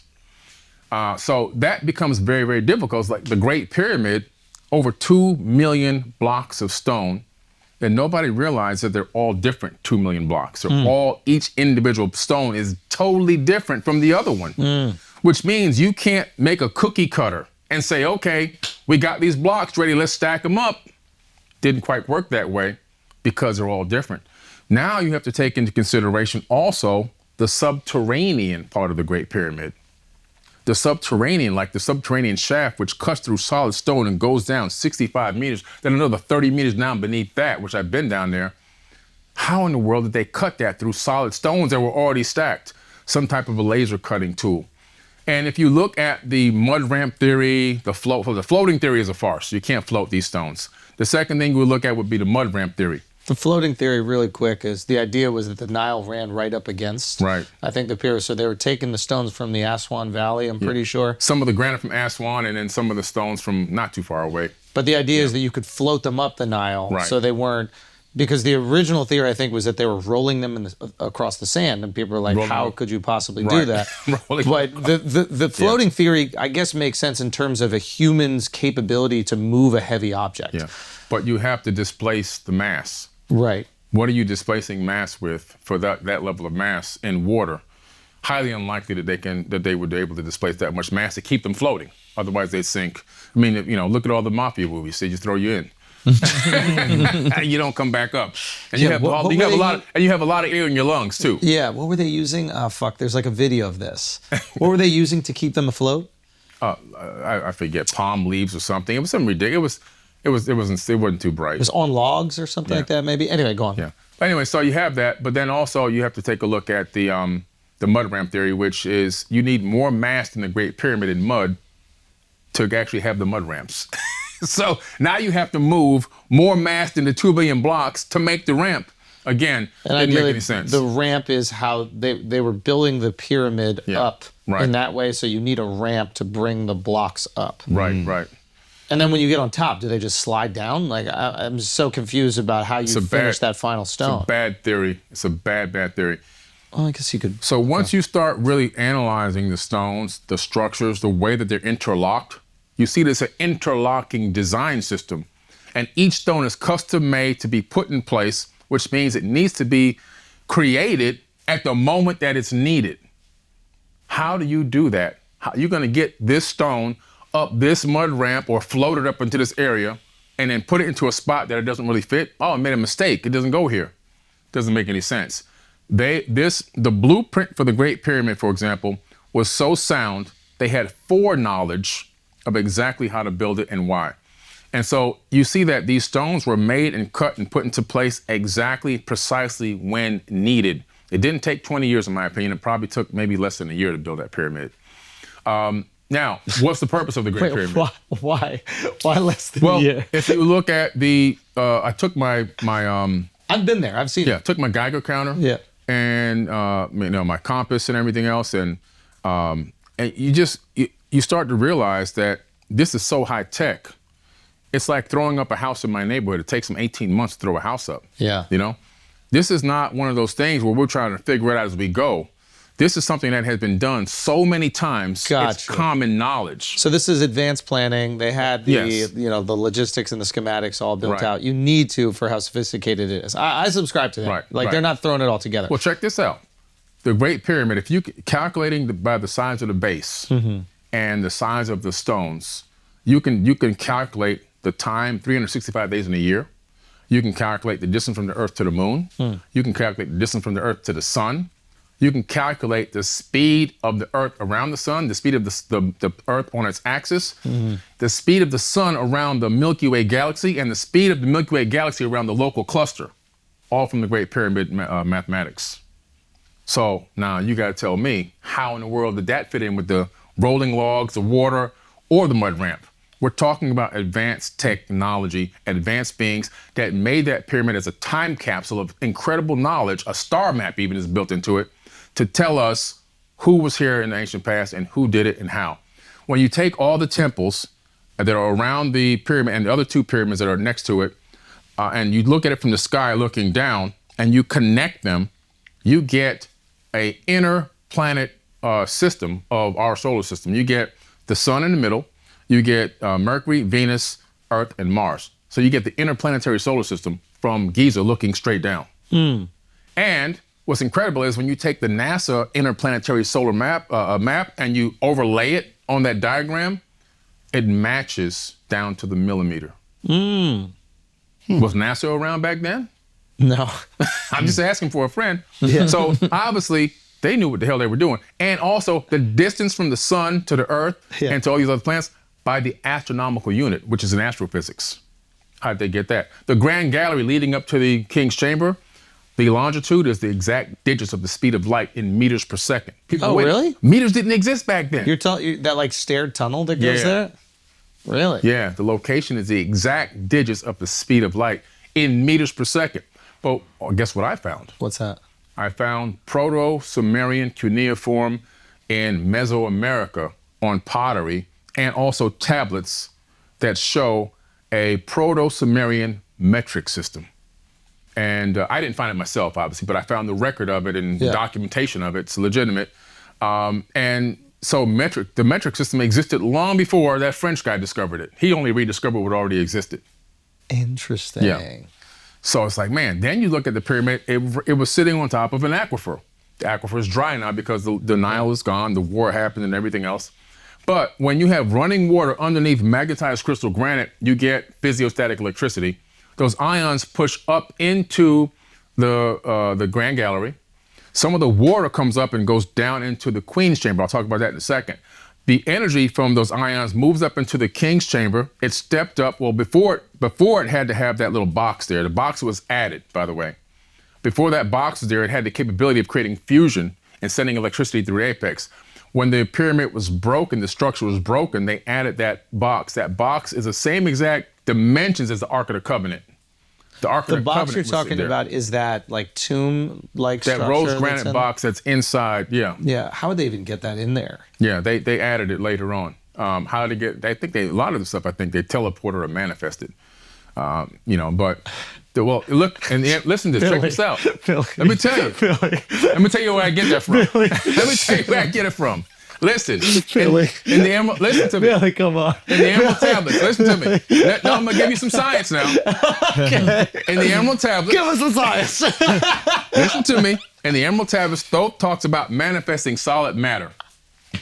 He talks about it as a specific way, manifesting solid matter. I mean, it is when you're in there Let me- insane to get this too. Well, let me tell you. Let me tell you. He manifests solid matter from photons Yeah. and cymatic frequencies. Cymatic frequencies. Yeah. What is that? Sound waves. Fuck. Yeah. So we know that in string theory and quantum physics that the way that the universe is formed and shaped is all based on vibrating microscopic strings that are emanating matter into existence. Okay. Through this frequency creates the illusion of reality. He's talking about this 36,000 years ago. Well, just 5 years ago, 2 scientists in a laboratory in the UK used for the first time ever photons and cymatics to manifest solid matter in a laboratory. Duplicatable, became peer-reviewed science. Peer-reviewed science. Okay, so we've now rediscovered a way to create matter from photons and sound frequencies. And I'm imagining they're doing this on a microscopic level. Yes, on a very small level. But the idea is if it could be done on a very small level, then it could potentially be done on a very large level. Oh, now you're talking about literally manifesting entire structures. Oh. You send into the computer the blueprint you want, So this is 3D printing. and this thing prints out a whole building like this. When I went to Angkor Wat, before I get back to the pyramids, I took people on a big tour of Angkor Wat. What is Angkor Wat? That's the largest temple complex in the world, located in Cambodia. Oh, wow, okay. And it's a pyramidal type structure. It's got the 3 rises on it, and it looks like poured rock. It's massive. It's megalithic. The X-Men mansion is based on this thing. Can we bring that up, Mark? All right. And what's it called? Angkor Wat, Angkor W-A-T, 2 words. Angkor, Angkor, then Wat, W-A-T. Now, what's interesting about Angkor Wat is the legend of the indigenous people there Yeah, I've seen this. is that it was built in a day and a night. But is this like biblical day and night? Like obviously. No, it's day and night. They said the gods built it in a day and a night. But that's not the only account of hearing that. It's been said in many, many different cultures around the world that a lot of these structures were built at a very rapid pace. In other words, again, foreknowledge, understanding, construction techniques. They have the whole thing ready to go. They understood. It's the one in the middle there. The middle down. Right here? To the right. Right. Yep, that's it. Yeah. Now look at that moat. This moat, which goes around Angkor Wat, I forget how many hectares it is, but it's more mass of mud removed to create that moat around Angkor Wat than the pyramid itself. Oh, so the moat isn't natural? No, it's man-made. What? It's more mass than the Great Pyramid by multitudes. Now, Meaning they had to excavate. they had to excavate. But And how did they get the water for it? Did they excavate up until a river or good something? question. Yeah. There's mountains, there's a flow of water coming in, there's some water coming from underneath, and also they had to utilize that water for irrigation. So you're talking about calculus, you're talking about geology, Yeah. you're talking about advanced mathematics, you're talking about excavation there it goes, right there. Look at this look. Excavation technique. I mean, that's insane. You don't, as a civilization that long ago, say, you know what, let's drain all of our resources to dig this hole in the ground. So there's no way that was already naturally forming. No, they created it from scratch. I mean, it's a perfect square. That's Yeah, pretty they wild. created it from scratch. And what's interesting about it is Holy this. shit. You don't move more mass in the Great Pyramid on a hope and a wish that it's gonna work. Think about that for a minute. Do you drain your entire civilization's resources to dig out that much mass and hope it's going to create irrigation and water flow and sustain its height and levels and everything else? I mean, this is more impressive. Digging out that much Foreknowledge. mud is way more impressive. This is foreknowledge. You don't do this. You don't start a project like this until you already know it's going to work. But like, how would you even, like, I can understand the idea of moving big blocks, right? And even cutting big blocks. But digging out a moat of that size with what? Yeah, exactly. Shovels? You know what I mean? Like a block is the size that it is, right? You can maybe carve it out of, some sort of like limestone valley. And then let's say you could move it with ancient techniques that are, seem pretty rudimentary to us now, but in reality they were effective. Let's say that. Moving big things is possible. It's possible. But to dig out that much, Yeah. I mean, it would just be hundreds and hundreds of thousands of people Yeah. with a shovel can't even be that big at a certain point in time. It's like, what the fuck? 13 feet deep. 13 feet deep. Yeah. Pretty wild. When you do the math. And then how do you on the size, maintain the walls? Yeah, it's all. Because wouldn't like you high see this, tech. But you see this happen, I think, with rivers. Like the reason why rivers have these bends in them. There's a mathematical formula that can predict the bends in a river. Correct. And the erosion patterns that happen on rivers cause the river water to sway, which further erodes, and then the water comes back in the other direction, which further erodes. So you can actually calculate the bends in a river. The same thing, I mean, granted, water's not flowing here, but it would flow in. You would have erosion of these walls, right? Yeah. I mean, that seems pretty Logical. That's incredible. So are they reinforcing it in some way? It has to be. I mean, I have not been able to That's dive down there and crazy. take a look myself, but it has to be reinforced. It has to be a water break of some type that keeps it from, and it's also a pool. Is this water stale? No, it's fresh. It's good water. But flowing from where? Like eventually a water would go stale. It rotates down from the mountains. It flows through, and then even they have these tubes that go out and irrigate fields nearby. So they also use it for irrigation. This is advanced knowledge. And this is how many years ago? Thousands of years ago. They try to say that this was built only about maybe 800 years ago by this king who lived to the age of, I think he only lived to the age of 45. It would have been impossible for that work to be done with the rudimentary tools that they said he used in the time frame that he was alive. And you look at the glyphs, this thing is littered with hieroglyphs. I mean, sophisticated hieroglyphs that are laser etched, and every square inch is covered, which means we're talking about something, in my opinion, super ancient. This thing could be 20, 30,000 years old. I think the king who put his name on it did what everyone else does. Wait, goes find in, some hot finds shit. it, cleans it up. Yeah. It's mine. Refurbishes it a little bit. This is mine. I built this. No, you didn't build it. Is there any cool stuff that's in the hieroglyphs or the? Well, there you go, right there, the dinosaur. The what? See that dinosaur, that Stegosaurus? Right here? No, that's Brontosaurus. No, down left. Down left. Brontosaurus. Down left. Oh, there's the Stegosaurus. Stegosaurus, Holy shit. Yeah. I took a picture right next to that thing. There's several of them over there. And so what it proves is, Oh no. it proves that these people knew what the dinosaurs looked like with the meat on their bones, which is pretty interesting. Oh no. So even if they found a skeleton, they might not see like all the scales and stuff. And the muscle structure and everything else. Yeah, to me it's the muscle structure that's Yeah. more impressive Right. than the actual. Yeah. Now, is it possible? Wow. Fuck. Yeah. That one's tricky. Yeah. How did Stegosauri exist in this part of the world? I don't know. Like, can we look at Asia and see if there's? I've never looked into it. I imagine like the landmass that is China now extended into the Asian Pacific. Yeah, it's all, So all Asian. it would be possible that these animals would be Yeah. frequenting these locations millions of years ago. Whoa! Okay, what other cool things that just make no sense? This is where they filmed the Temple of Doom. Got it. Yeah, Temple of Doom was filmed there at Tao Prom, which I went to Tao Prom. But these sites are all really majestic and super ancient. But what about are there other like dinosaur images? Is there other imagery of there's anything about else? 4 more dinosaur images at the temple. I don't know if you can. What about the find top them left online. one, Mark? Right here? Yeah. What is there? There's a long-necked creature. It could be a camel. Looks like an elephant. That's an elephant. That looks like an elephant. Yeah, they have a lot of elephants in the. Oh, okay. Yeah, that in makes the glyphs. sense. Look at these 3D glyphs, though. They're pretty elaborate. Oh my God. And they're all over the place. Detail. Imagine covering hundreds of miles with those glyphs nonstop from the top of the wall, from the bottom of the wall to the top of the wall. Okay, let's assume, for example, it did happen 800 years ago. What other majestic creations did this culture that was clearly so advanced for the time create? It wouldn't be one thing, right? No. It would be many, like you see in Egypt. Yeah. There are many different pyramids. There are many different structures. So what else is... There's about 40 incredible temples around that same area. Got it. So it's not just this one No, thing. it's not just that one thing.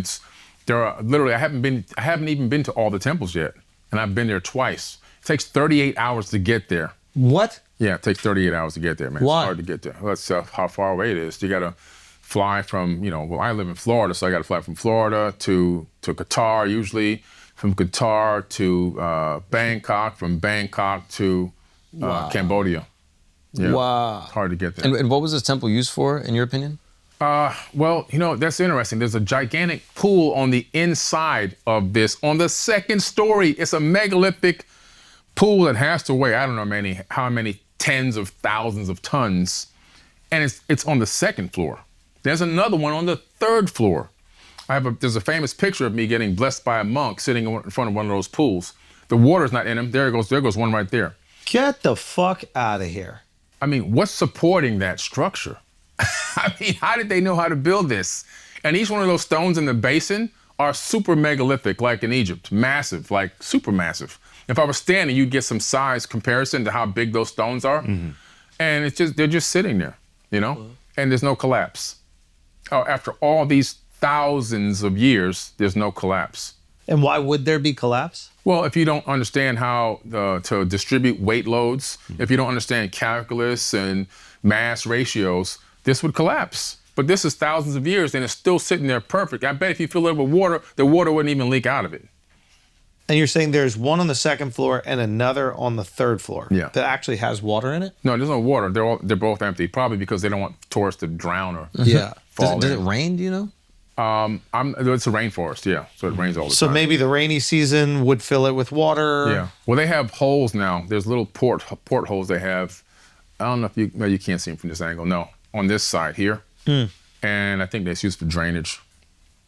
But yeah, it's incredible, man. Wow. What an incredible place to visit. All right, guys, I'm very excited to tell you about this next company that is sponsoring this podcast today because they're literally providing the two things that I need in my life now that I have a 10-week-old baby, okay? They are providing me with energy and focus and sleep. It is that simple. Gum and mints that actually help give you the energy you need and they help you sleep depending on which you choose, all right? First, we have the energy and focus. It's got the B6, it's got natural caffeine, and the L-theanine, or whatever the hell you pronounce it. It doesn't matter to you. What matters is it's gonna keep you up in focus, okay? It's been clinically proven and shown to improve short-term sustained attention and overall cognition. They have two delicious flavors, cinnamon and peppermint, and it's the quickest, most portable way to get some energy. If you don't have time to run and get a coffee, you could just pop a piece of gum or a mint, you just keep it moving. You'll freshen your breath and add a little pep in your step. Look at this lovely little container. And then when it's bedtime, okay, Neuro also has sleep and recharge mints. They are perfect for you to take with you if you travel, like your boy. We're on planes, all these different time zones, different situations, not going to bed. You don't even love the bed you're going to be sleeping in. How do we make sure that we get a good night's sleep? Bang. Simply put, right there. They have the nightberry and mixed berry option. Pick either 1 milligram or 5 milligrams of melatonin. It's up to you, which is clinically shown to regulate the body's circadian rhythm, your sleep-wake cycle. And they have patented cold compression technology that allows you to get consistent and accurate melatonin dosing in each mint to help you stay asleep. What I'm telling you is, if you're in a situation like mine, where you need to get that sleep in when you can, and you need to focus when you might not be having a lot of sleep, absolute no-brainer from Neuro, okay? So if you want to try Neuro for yourself, you go to www.neurogum.com. That is NEUROGUM.com. Use the code FLAGRANT. You're going to get 15% off your first order of sleep and recharge or energy and focus gum. And on your first subscription order. That is www.neurogum.com, spelled NEUROGUM, and use the code FLAGRANT for 15% off your first order of gum or mints. Good luck. Now let's get back to the show. All right, guys, let's take a break for a second. Mother's Day is coming up. We need to do something thoughtful, okay? This is actually a fantastic idea. The Skylight Calendar is a smart touchscreen calendar and organizer for all your chores, groceries, to-do lists, all this other stuff. It's a great, thoughtful gift, but not only because of that. This is the reason why I think it's really awesome. You can program and load up whatever pictures you want into the Skylight frame, okay? So while the frame is taking and managing all of your appointments and groceries and all the other stuff, or your mom's, it might be a nice gift to give to your mom, what you really want to do is change out pictures of you and your mom when you're kids, your mom taking care of your brother, your sister, all of you, an embarrassing, funny moment of your mom. And now you're giving your mom not just a new picture on, let's say, her birthday, let's say Mother's Day, but whenever you want, you're sending her that reminder that you love her and you miss her without actually going over to her house, which is something I know you never do. Look at this, 2 birds with 1 stone. Your mom feels good and thinks about you, and you don't have to do anything. So that's why I think that you're gonna really love this gift. It's a super easy thing to set up. It syncs events from existing family calendars. Again, it has all the stuff. It has all the tech stuff that your old ass mom probably doesn't even know how to use. But if she did know how to use it, she could use it. But most importantly, you're gonna get to filter in those pictures, surprise your mom, embarrass her at a nice dinner party. I'm telling you, you can be thoughtful, you can be antagonistic, which is all you wanna do when it comes to your lovely, beautiful mother. Also, your satisfaction is 100% guaranteed. So if you don't love the Skylight calendar, they offer a 120-day money-back guarantee and free refund. So what do you have to lose? Absolutely nothing. As a limited time special offer for our listeners, you can get 15% off your purchase of a Skylight calendar when you go to skylight.com/flagrant. That is SKYLIGHTCAL.com/flagrant. Mother's Day is coming right up, so order it today to get 15% off your purchase at skylightcal.com/flagrant. Is there any conspiracy theory that's wildly accepted that you disregard? In regards to which topic? Just, it could be anything. It could be like 9/11 was an inside job. Flat or like, Earth. I don't believe the flat Earth stuff. you don't buy the flat Earth. Nah. My teachings in science and real science tell me I understand mathematics, I understand spheres, I understand physics, accretion disks, quantum physics, quantum mechanics, all these things. They spell out how the universe looks mathematically. Yeah. The universe itself is a sphere, and we're living in a fractal of that.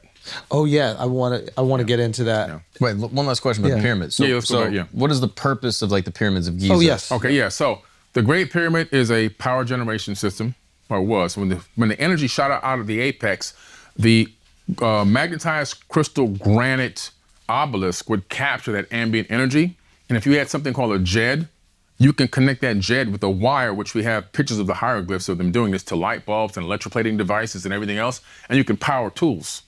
So you had power tools, power lighting capability through ambient energy, the same technique that Nikola Tesla used to build the Wardenclyffe Tower that was eventually, he lost the funding from JP Morgan. And then the bent pyramid is not bent because it was an accident. They got the angle wrong. That's baloney. The bent pyramid was told to me by one of my mentors, who was a homegrown Egyptologist that passed away a couple years ago, unfortunately, bless his soul. It's a diagnostics tool. And so inside the bent pyramid, which I've climbed all the way to the apex from the inside. Have you been to the inside, going all the way to the top? I haven't visited the bent pyramid. Okay. I've only been to Giza. When you get into the top and you look over, you get to see down to this other, I guess you want to call it a room. And in that area, he said, if somebody was sick or injured, they would be brought into this one chamber, which I've climbed into. I took 140 people in there in groups. There's another area that would be full of water. And then they would gong this stone, and it would create this resonance that would vibrate throughout all the different other chambers. And the person at top, they call him the priest, he would look over and he would see almost like an x-ray of the person's body. I know it sounds fanciful, but that's what was said. If you look at the bent pyramid and you look at the pyramid of the sun, side by side, it's the same exact structure. The bent pyramid and the pyramid of the sun in Teotihuacan, Mexico.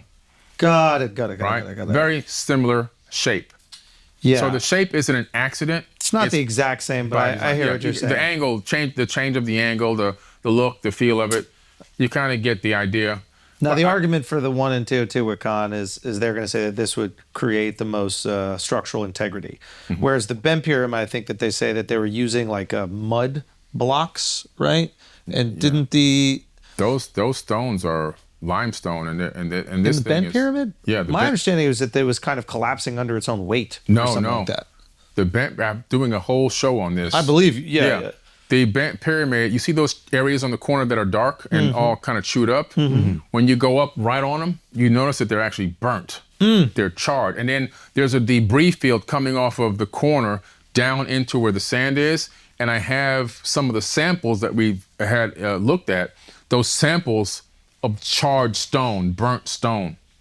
And what's going to burn and char that stone and create these explosions? There's another area around the other side where a huge piece of it's been blown off. You can see that it's hit and it's blown out, not collapsing. And so what would make that amount of debris fly that far away from the pyramid? If something collapses, it falls straight down.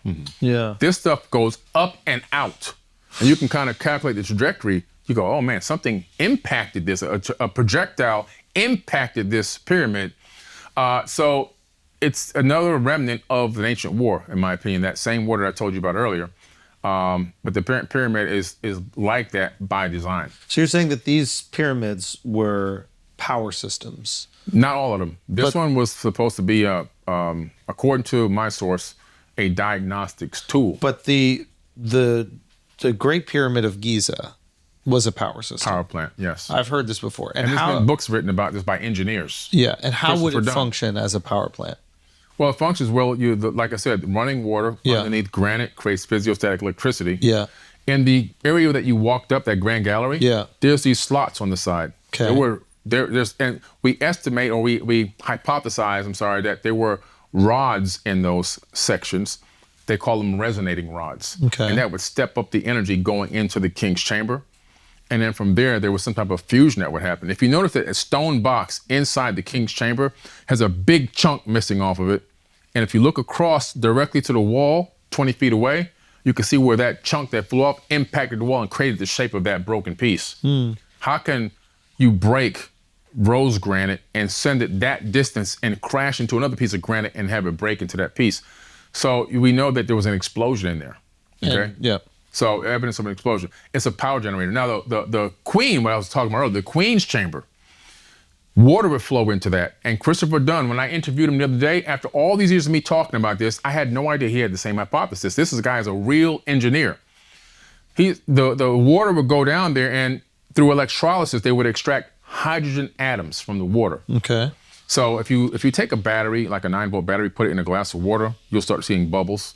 Okay. That's the hydrogen coming out of the water. Okay. You're extracting it's that easy to do. It's not hard. I'm trying to make the point, like, it's not like real science. It's simple. You just need to understand positive and negative volts. Anyway, but why hydrogen? The shafts of the pyramid, those open shafts, they align with star systems. They align with Orion, Aldebaran, Sirius star system, right? All these different star systems on different alignments, on the different precession of the equinoxes. What communication method do we use right now, like at SETI and in modern technology, astrophysics, to try to communicate with ET? We transmit information on the hydrogen frequency because it's the most abundant frequency in the universe. So in my opinion, this is my own hypothesis. Now, see, I always tell you the difference between text and my hypothesis. On those alignments, we would transmit information to those star systems, updates on our breakaway civilization, to our other. So they were not using it as a power system. They use it as both. It's a multifunctional stone computer and a power generator. So it's a power generator for, Egypt, whatever they were doing. Okay. And then it's also a communication device for other galaxies. Correct. That's my personal opinion. Other star systems, not galaxies. Sorry, other star systems. Yeah, right. Well, isn't a galaxy a star system? Well, our Milky Way galaxy has trillions of star systems inside of it. So, got it. Yeah. And there's Got it. trillions The and trillions galaxy of has the star systems, and each star system, we are within one star system. Got it. And how is the Ark of the Covenant related to this? Well, when the Great Pyramid, for some reason, stopped producing enough power, they took the Ark of the Covenant and they created that rose granite box inside the king's chamber, and they put it inside of there. What is the Ark of the Covenant? It's a power generating technology. How do we know this? Because but what is it? What do people think it is? I've heard the Ark of the Covenant. I think What does it's that this mean? holy thing that existed that just protected the Hebrews and protected them from the Pharaoh. It's a lot more than that. When you begin to read even the biblical text, you discover it was technology.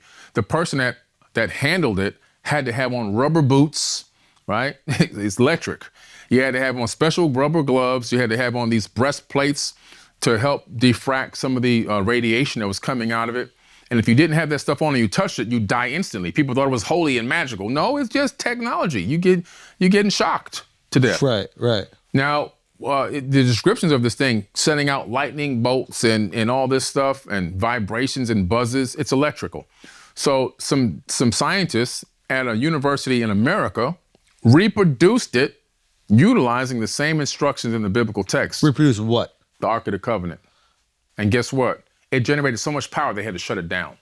And anyone can Google that, look up the experiment and watch the videos on YouTube of them doing it. It's real. It was technology. And that's what was inside of the stone box. How do I know? It's the same exact dimensions as the Ark of the Covenant. And that's what happened when Moses, AKA probably Akhenaten, I think it was really the person, fled Egypt. He had, it wasn't slaves building the pyramids, by the way. Take the slave thing out of your mind. There was no slaves building pyramids. Didn't happen. People were building and working on the pyramids because they were honoring the gods. There were no Hebrew slaves in Egypt building pyramids. Nowhere does it even say that. There's records of the payroll and even the medical expenses to help people out who got injured or hurt at the job site, at the temples. And that stuff is in the museums. It's all documented. So it's not just me saying that. But Akhenaten started bringing in the one God religion, the monotheistic religion. He's the first one to bring that in. We're gonna worship the great Amen, Amen-Ra. He started telling his people to go around and deface all the other gods, erase them from history, chisel them all away. That's why when you go to Egypt, you see all those chiseled faces away, all the noses broken off and all that. It's not because, I hate to say it, but it's a fact. It's not because white people didn't want to know that, let us know that black people were in Egypt. That's not true. I'm going to tell you what it is.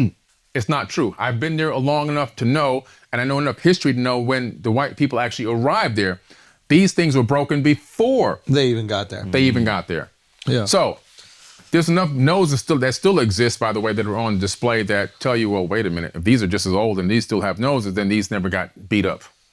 But anyway, the point is, he then took these people and created his own following, his own cult following. They all wanted to worship one God. And Amen said, there'll be no other God but me because I'm a jealous God. That made it into the Bible, right? And he then decides to take his people, because now the politics are like, we got to get this guy out of here. He's destroying our history. He says, okay, I'll leave. I'm taking my people with me. He goes into the Great Pyramid and takes the Ark of the Covenant with him and takes that out into the desert. This is why he had to chase him down. You just lift it up and take it out. As long as you have the boots on, I mean, it's clear instructions on how to do it. Oh, I thought it was like enclosed. No, it's not enclosed. Oh, okay. It's just like a lift up thing with two handles on each side. Oh, okay. They took it out of the king's chamber. The new pharaoh said, man, that's our power source. So it was justified to chase him. Yeah, like if he takes that, we lose all, we're going back into the Stone Ages. Yeah. That's the power source. Go We get got to him. get this guy now. Yeah. That's what it was all about. The power source. Oh, wow. But he ended up getting away with it. He got away with it. Yeah. With that one. There were a few more. There were two more Arks of the Covenant, but they didn't have one. Who had him? Well, there was one in China and one in Mesoamerica. What did they make with it in China? Nobody knows. Yeah. You know, they got 3 pyramids in China that match the same Orion alignment as the Great Pyramids and alignment that we have at Giza on the Giza Plateau. Can you bring that up? Yeah, bring up the China pyramids aligned with Orion. So who were the group of people that built the pyramids? These were the Atlantean people.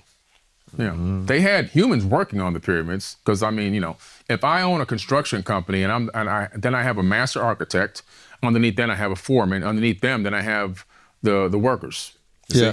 So that's how it is. So the workers are doing work under the tutelage and utilizing tools in the way that we have taught them, but at the end of the day, it's the master blueprint coming from one master architect. There you go. China's on the left right there. The Xi'an pyramids. They're called the what? The Xi'an, Xian. You see those 3? They're perfectly aligned with Orion. The next one is the Teotihuacan, perfectly aligned with Orion. And the third one, obviously, is the pyramids of Egypt, perfectly aligned with Orion as well. So, one master architect. Now, a traditional mainstream scientist would look at this and go, of course, we're going to align these structures with the 3 brightest stars in the galaxy, right? Yeah. And if there was nothing to read back then, there was nothing to watch, there's no TikTok, there's no Instagram, the coolest thing going on is the night sky. Right. And when you look up in the night sky, you start making shit out. Oh, that's Orion's belt. This is a whale. This is a giraffe, whatever it is. Okay, so that's what the traditional mainstream Correct. Philosopher or scientist would say. Can we see the just pictures of the pyramids not aligned, just like face on? I never knew that there were these pyramids in China. It's hard to get access to them. It's hard to get access to the face on lot, because China doesn't want them out. They don't even let people visit them. There's one. Why is that? They're keeping them sacred. You see, there goes one there. They've got it nicely covered with some nice trees. Yeah, did they plant these trees? It looks like Yeah, they've been planted. they planted them. Yeah, they covered them with dirt and planted trees on top of them. And why do they want to plant? Why do they want to cover this? What benefit would that be? They just don't want people to know that There's an advanced there's civilization, yeah, and yeah, exactly. The more cover up, more. the Chinese pyramids and the pole star. Is that's not beneath the pyramids, is it? All No, these that's a statues? different area right there. He's looking at the So the terracotta warriors. the terracotta warriors. Yeah, that's totally different. But yeah, Wow. a lot of incredible stuff there in China. Whoa. But yeah, they got the pyramids too. Now, the alignment is extremely hard to do. So that alignment happens on a processional period. So you're talking about a massive span of time. You're talking about it has to align every, depending on the procession, every 13, 14,000 years, right? So all of a sudden, you look at the Younger Dryas era, where we had a mass extinction level event happen right above Syria and just decimated that whole region and down even into Asia. Not the perfect time to be building a pyramid complex. So you got to go back another processional period to get the right alignment to make sure it works. And you have to build it to that where it aligns with these stars show up right over the pyramids on a specific time. So now we're going back 36,000 years, the same age as the Great Pyramid, the same age as the Emerald Tablets of Thoth. Whoa. Can you tell us about the, not Göbekli Tepe, but there's another ancient structure right near there that you had talked about? Derinkuyu? I think so. Yeah. Derinkuyu is an amazing underground city. There's a bunch of them. Yeah, there's a bunch of them, correct. And this one was discovered by a farmer. And when they opened it up and went down there, it can hold up to 30,000 people going down 12 stories deep into the ground. To the water level. Yes. And even areas for worshiping and cattle, Livestock, and all of that. No sign of any collapse.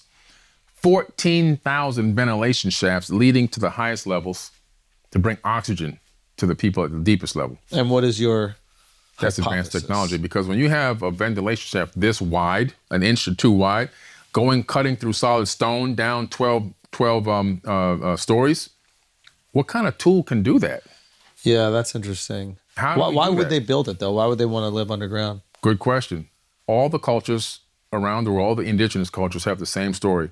At some point, there was a disaster. It's not known if it was war or geological. It's not known. So geological would be comets or something like Right. that, and war would obviously just be a neighboring tribe. Right. Yeah. So these people called the Ant people took them underground. The Lakota tribe, the Hopi tribe, the Aboriginals, the people of Egypt also. And go to the Cairo Museum, you see the Ant people depicted there. They took them to underground chambers. And then, of course, the people in Turkey, same story. They were taken underground. This structure was built to keep them alive, not by them, by the gods. Pretty interesting. And why would the gods just stop whatever was going on? We're talking about some people with big egos. It was always, I'm the best. I'm better than you. I got the most resources. At one point, how the war happened, when they came to this planet, they were forbidden to touch the WMDs, the weapons of mass destruction. This was his tablet, weapons of mass destruction. They stole some from Nibiru and brought them here and hid them in a mountain. But they swore that they would never use them. But then, of course, some of the relatives discovered them years later and decided to go get those weapons and use them, which created the evil wind on Earth, which started killing a lot of people.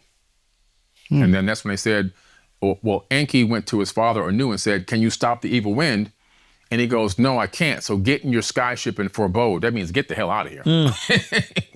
Is there a part of you that's like so much of this isn't proven? Mm-hmm. Is there a part of you that goes, man, one day I might, one day, we're all going to pass and you might not know what really happened, what's really going on in the world. It's and fact. Does that frustrate you? Have you accepted that these things just can't be proven? Like how do you, I see it like this. I'm planting seeds for trees that are going to grow that I'll never sit in the shade of. Wow. And you're okay with that? I'm okay with that.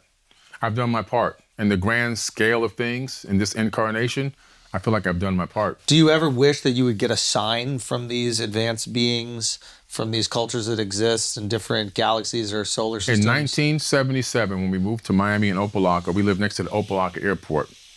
I was outside in my backyard. This is how I got into all this. I was watching the planes go over my house in the backyard. Because it always intrigued me, how can the plane be going so slow, but I know it's got to be going fast to stay in the air? Then this day, this thing came across and cleared the horizon in seconds, not minutes. And it was a glowing, not a full-size cigar, not really an egg, but kind of in between, metal, glowing metal. And it went across, and then it stopped, and it came back and hovered above me, and was gone again. I went running in the house. I told my mom, oh my God, I can't believe what I just saw. It didn't have a wing, fuselage, none of that stuff. I knew what an airplane looked like as a kid. And I went to my library the next day at my elementary school, Rainbow Park Elementary in Opelika, which is still there. And I told my teacher, I have to get the encyclopedia, the old Google. And I went and got all the aerospace information and started researching swept wing, delta wing, intercontinental ballistic, all the different types of submarines. I looked for anything that I could see to what I saw in the sky. I never found it.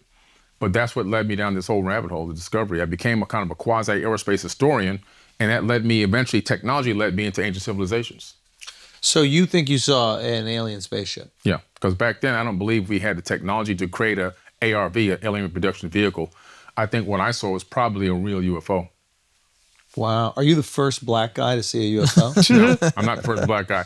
I'm just one of the, I'm probably not one of the first, because I know there was Benny and Barney Hill. Barney Hill was a black guy who came out, I think it was in the 60s or 70s, about his abduction situation with him and his wife. And him and his wife were abducted, and they gave an account of what these beings showed them as where they came from. And nobody knew where the Zeta Reticuli star system was at that time. It didn't exist in our star maps. Later on, it came out. A person says, wait a minute, and they put it together and said, this is Zeta Reticuli. We found this star system now. Now we know where they say they were from. Pretty interesting. Wait, hold on. So this couple described a star system that they could have no prior knowledge of? Correct. Meaning they couldn't have gone to school and learned about this or read about this anywhere. Right, exactly. Later on, we find this star system. Yeah. And then who connects the dots? An astrophysicist or astronomer connects the dots and says, wait a minute, this is Zeta Reticuli. Okay, so you see this thing. And again, we don't know. It could be advanced technology that we have that you saw. It could. Right. Science is full of uncertainty, which I learned from Professor James Gates yesterday when I talked to him about supersymmetry and stuff in an interview I did with him just yesterday. And that uncertainty is always there. You can never say anything for 100% certainty. And so because of that, there is always a possibility that it's something else. I had dinner with Bob Lazar. Okay. And my takeaway from the dinner with Bob was going on Rogan, and Rogan asked me if I wanted to come to dinner. So we went to Fogo de Chao. Wow. As you do. And Bob was there, and Jeremy Corbell was there as well. Yeah. And I believed Bob believed what he saw. Now, that doesn't mean that it's not advanced technology that we have, that we've created, but I do believe that he was working on something, and he believed it was alien spacecraft. So I believe that he was being honest. I could tell you why I believe his story, at least some of it, is because he talked about element 115 before we even discovered element 115. Yeah. We're talking about 25 years span in between. That's why the star system thing is quite interesting to me. So if you are describing things that have not been discovered yet, and then they do become discovered, exactly, it adds some credibility. Yeah. Okay, so with your situation, you believe you saw a UFO. Yeah. Do you think that the UFO people, the aliens or whoever they are, do you think they choose the people that see them, or this is happenstance? If you start researching these alien abduction experiences or these alien sighting experiences, which there are now over 7 million of them documented in MUFON, you start to see a similarity between the stories and repetitiveness with some of the visitations or sightings or whatever you want to call them. And so it's quite possible that they isolate and interact with specific people at specific times. I mean, to what agenda? I mean, at the end of the day, we're like ants. Did you have any communication at all? Did you feel anything in the moment? I felt nothing in that moment. I had a second experience in 2010, which is well documented. I've talked about it. It took years to come out about it because I basically lost my whole family over this. No way. Yeah. You came out of the closet? No, No, Diddy. No. But yeah, Tell me, what happened? So 2010, I came home. I was working on this big project called Fort Terra Nova, which I built. And Fort Terra Nova, it was on the History Channel, a Countdown to Apocalypse, the Nostradamus episode. And anyway, so I was working on this project. I come home, I'm looking at ESPN, and I'm looking at sports. About 9 o'clock p.m. All the lights turn dim, the TV turns off, and I thought my kids were playing a trick on me because they lived up in the room behind me, up on the second floor. And I look up, and there's nobody there. When I turn around, there were these two beings right there. Get the fuck out of here. Yeah. And, man, hold on. Whoa. Sorry. No. Why do you have big freaks up, man? No. So they were right there. I'm sitting in a chair about this high, so they were right here in my eyes. And Yo, Alex is freaking out right now. What the fuck? This is wild. Okay. All right, let me get myself together. No, take your time. So they were there. They had the big almond eyes like you see on TV. I swear they did. So you're two beings in front of But you. they didn't look like they were real eyes. They looked like coverings of some type. And they didn't communicate with me through any kind of telepathy that I can tell, but I felt like my brain was shaking in my skull to the point where it started hurting, and I started screaming, but no sound was coming out of my throat. I can feel the air coming out, but I couldn't hear it myself. And you were awake during this period. You weren't was taking awake, a nap or anything like that? Taking a nap, no psychedelics. Of course, yeah. And my whole house, everyone was in. My wife at the time, my ex-wife was in the bedroom right behind the next wall. My girls were in that side of the house, a split floor plan. My boys were in that side of the house. The house was full of people. Nobody heard or saw anything. I was screaming. A few seconds later, it stops, and they turn around, and they don't walk like a person. They kind of dangle. So they kind of dangled away, and they went right through the wall. And then, boom, the TV comes back. The lights come back to normal color. And that's when I went running around the house, and it was just traumatic for everybody, and it was like the straw that broke the camel's back. There was other reasons why, but I ended up my one son, Giovanni, he's told me I'm scared to even come around you, and still to this day, he rarely ever calls me or comes around. It's kind of like I lost my son. I made no money off of this. I got no exposure off of this. That's why I kept it quiet for so long.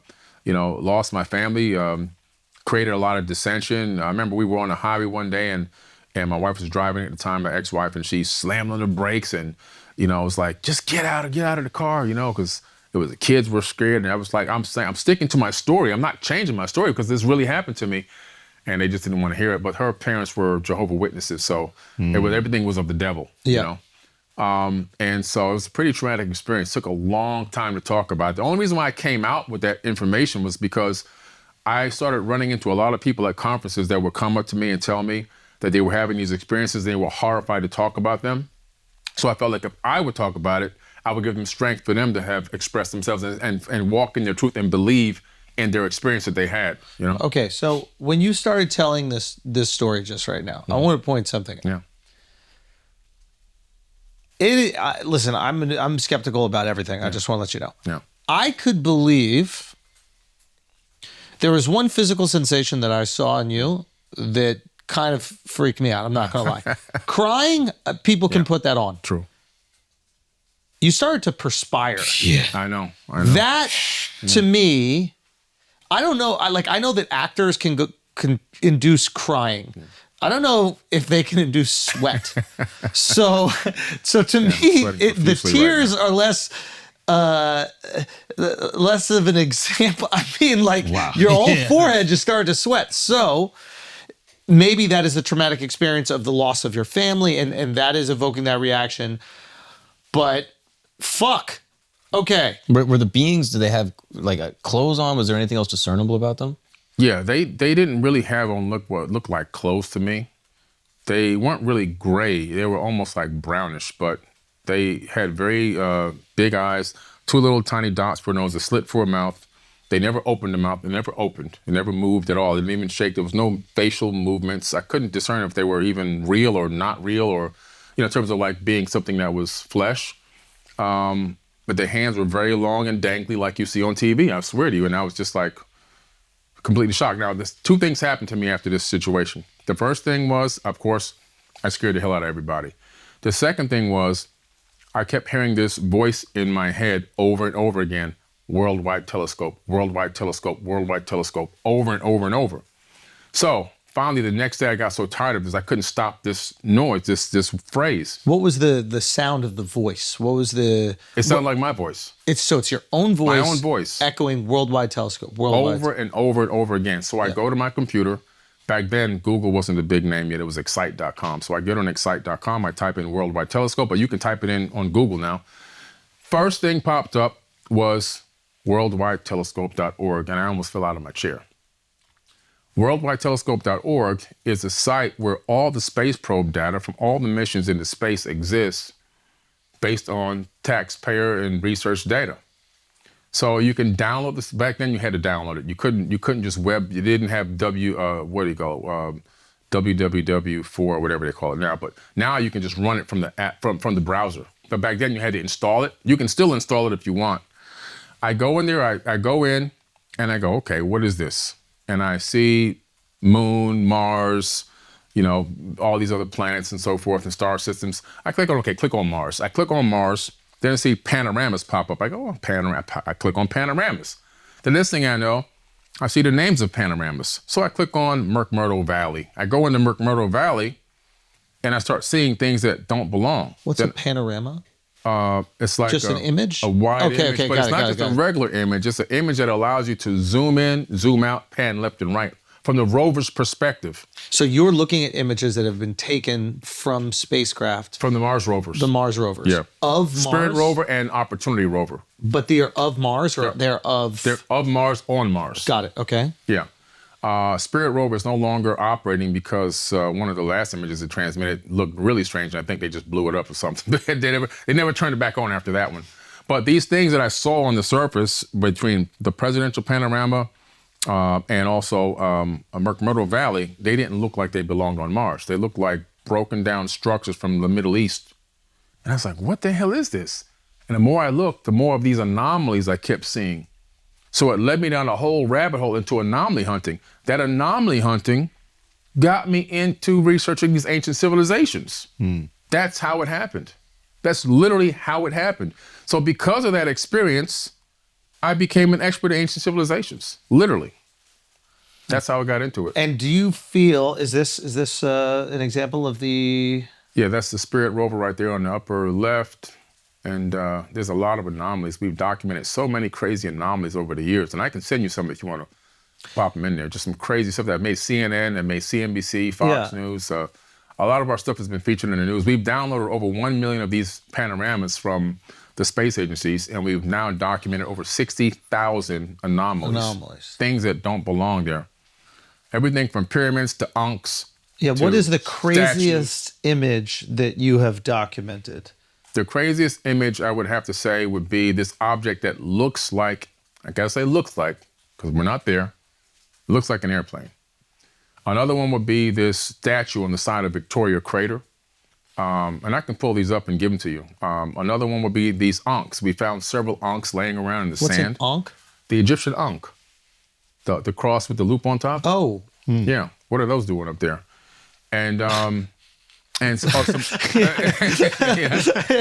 saying. That's a good point. What's that doing there? But that's a good question. Crazy. So, okay. I don't want to lean too much into this, but I would be remiss if I did not ask you. Yeah. It must be, I would imagine, if I was someone in your shoes and I had There now... it goes. That's Victoria Crater, by the way. Man, get the fuck out of here. No, that's real. You can pull it up. Anybody can pull these up. That's what I love about these. I always give the source link so anyone can pull them up. Any person. Now, obviously, that's been colorized to make it more visible. To make it pop out, yeah. There it goes, uncolorized. But even uncolorized, it's still just It's a little there. bit crazy. It's there. And there's even more on that crater but it's to the left, which that's not a good. It's not a wide panoramic shot, but there's more, a lot more there. Okay, so again, I would be remiss not to ask this. You have a sighting with a UFO, then you have an interaction with beings, and then you have a message to go look up these images. Yeah. I would imagine someone in your shoes, it would be very difficult to not follow this, I don't even want to say line of thinking, but follow this they've almost like edged you in a direction. Yeah. It would be very difficult to not run down that hallway. True. So I would imagine it'd be hard for a person in your shoes after having these experiences to not think, hey, they want me to go look into this stuff. Is that kind of what you feel? That's a fact. Now, what I've done is to try to combat the nudging that's happened. I always keep digging into the science. So I've talked to geologists, I talked to scientists, I talked to engineers, I talked to homegrown guides, archaeologists, indigenous people from all around the world. I keep digging and trying to debunk my own theories. Got it. And the deeper I dig to debunk, the less I debunk. Because you've heard these stories. Listen, and we're not here to discredit you. I literally want to do this podcast because I was just like, take us fucking deep. This is going to be so much fun. Like, I don't care about the science or the fact. I want to just hear the craziest shit that you got to say. I did not know you were going to talk about fucking meeting aliens. That's kind of crazy. Okay. But I can also imagine that if that happened to me, I would go down this rabbit hole and I would just see how deep it would go. And I would also maybe even feel like it was my purpose to do this thing, right? They've chosen me. Mm-hmm. And what have they chosen me to do? So what, if you do feel that way, why do you think they've chosen you? And two, what do you think that your purpose is? Yeah, I always consider that, like, why me? Why did this happen to me? The only thing I could think of is that I have a high retention for information. My recall ability is incredible in a lot of the stuff that I talk about, mm-hmm. especially when I'm passionate about it. Probably everyone does. They just maybe don't realize it, but maybe they saw my ability to consume a lot of information and my ability to travel the world. I've been around the world 38 times now. Right. Last year, I spent 9 months in hotels. Mm-hmm. Not many people can do that and still make a living and do what they do. So maybe they have a way of understanding, like, hey, this guy has the skills, the tools, and the capacity to really grasp this. And why is it important that you grasp it? Why is it important to them that you share this? That's what I'm trying to understand. Like, what are they trying to get to? This is what my hypothesis that I came up with. Human beings are an abandoned seed colony on this planet. And we have had some influence due to people violating what I would call a prime directive. We've been engaged in a way that we weren't supposed to be engaged, and we've been given technologies that have sped us up far past where we should be right now. Including here, this AI thing is coming, right? And that's no oversight, no nothing, and it's just being unleashed on us. Again, more advancement in the blink of an eye that we're not ready for, spiritually or consciously. And it put us in a predicament.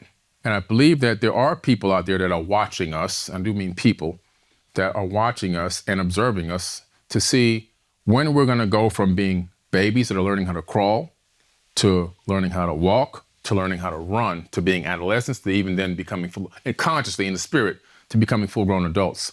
I think that mankind is a baby learning how to crawl. And every now and then when a baby learns how to crawl, it plops down on its stomach, right? Because it has to get the strength. We've plopped down on our stomach a few times. Those will be some of the hiccups in our civilization right now. Eventually, we will grab onto the edge of a table and pull ourselves up and start taking steps. What are the hiccups? Hiccups, racism, slavery, inquisitions, religion. Atomic bombs, maybe? Atomic bombs, technologies that we're not ready for. All these things are the hiccups, right? Police brutality. My dad was killed by police, And so all these things, you look at it, and from a perspective of right now, it looks like things are getting worse. But it's actually the greatest time to be alive. Mm-hmm. There's no bubonic plague, there's no black plague, there's no Spanish flu. Those things almost wiped out human beings. Yeah. There's no papal inquisitions, there's no American Holocaust, which nobody talks about. 111 million indigenous natives of the Americas slaughtered in 70 years. Nobody talks about that, but that happened, right? And so that's not happening, right? I can go outside, you can go outside. We don't see dead bodies laid all over the street right now. Now, are there things going on like in Israel and Iran and all these other things? Yes. But overall, on a mass consensus, it's the greatest time to be alive. Yeah. And so we're at the stage now where we have an opportunity to grab onto the edge of the table and pull ourselves up and begin to take those first steps. But after we take that step, what's going to happen? We're going to fall and we're going to cry. But when the challenge is when we pull ourselves back up, how long will it take for us to get a good walking gait? What is the definition of walking? Controlled falls. We have to learn how to control our fall. That's how you achieve a golden age. And I think that they're waiting at some point for us to see, for us to realize when we can stand up and we can start taking those steps in the right direction. And then they give us some good shit again, or? It's quite possible. That gives us the ability to get open communication. They're like, okay, we trust you now. Or we have to get to a certain level consciously before other technologies can be revealed. I mean, I don't know. I'm just guessing at this point, but I think they're waiting to see how long will 8 billion people allow 100 families to control them. 8 billion people are being controlled by 100 families. Who are these families? These are the elite oligarchs that control the planet. You know, they literally run us. They tell us what to do, hear, see, smell, taste, touch, feel, where we can go, where we can't go. Don't cross over that invisible line because if you do, you know, you're illegal and all this other kind of crazy stuff. They're running us, and governments are put in place to work for the people, but they got it flipped and they got us working for them. Right. And telling us what they're going to do to us if we don't listen to them. That's the opposite of what it's supposed to be.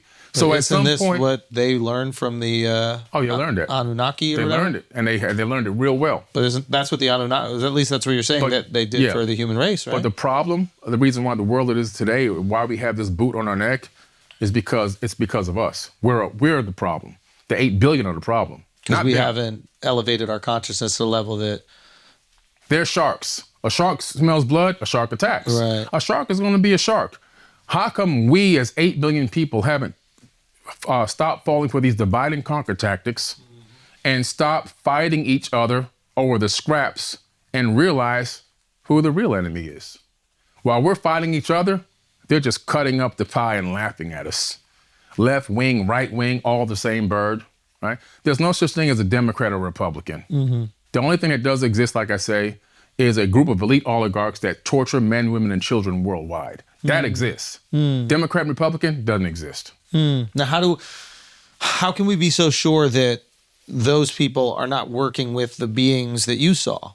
And maybe they're doing the bidding of those beings. We can't be. Those beings might not be benevolent. They may not be. I don't know. All I can tell you is what my hypothesis is. Yeah. And I feel that when mankind realizes that we're all bent over with a big table on our back, a playing board. When we stand up, the table falls off of our backs and the game is over.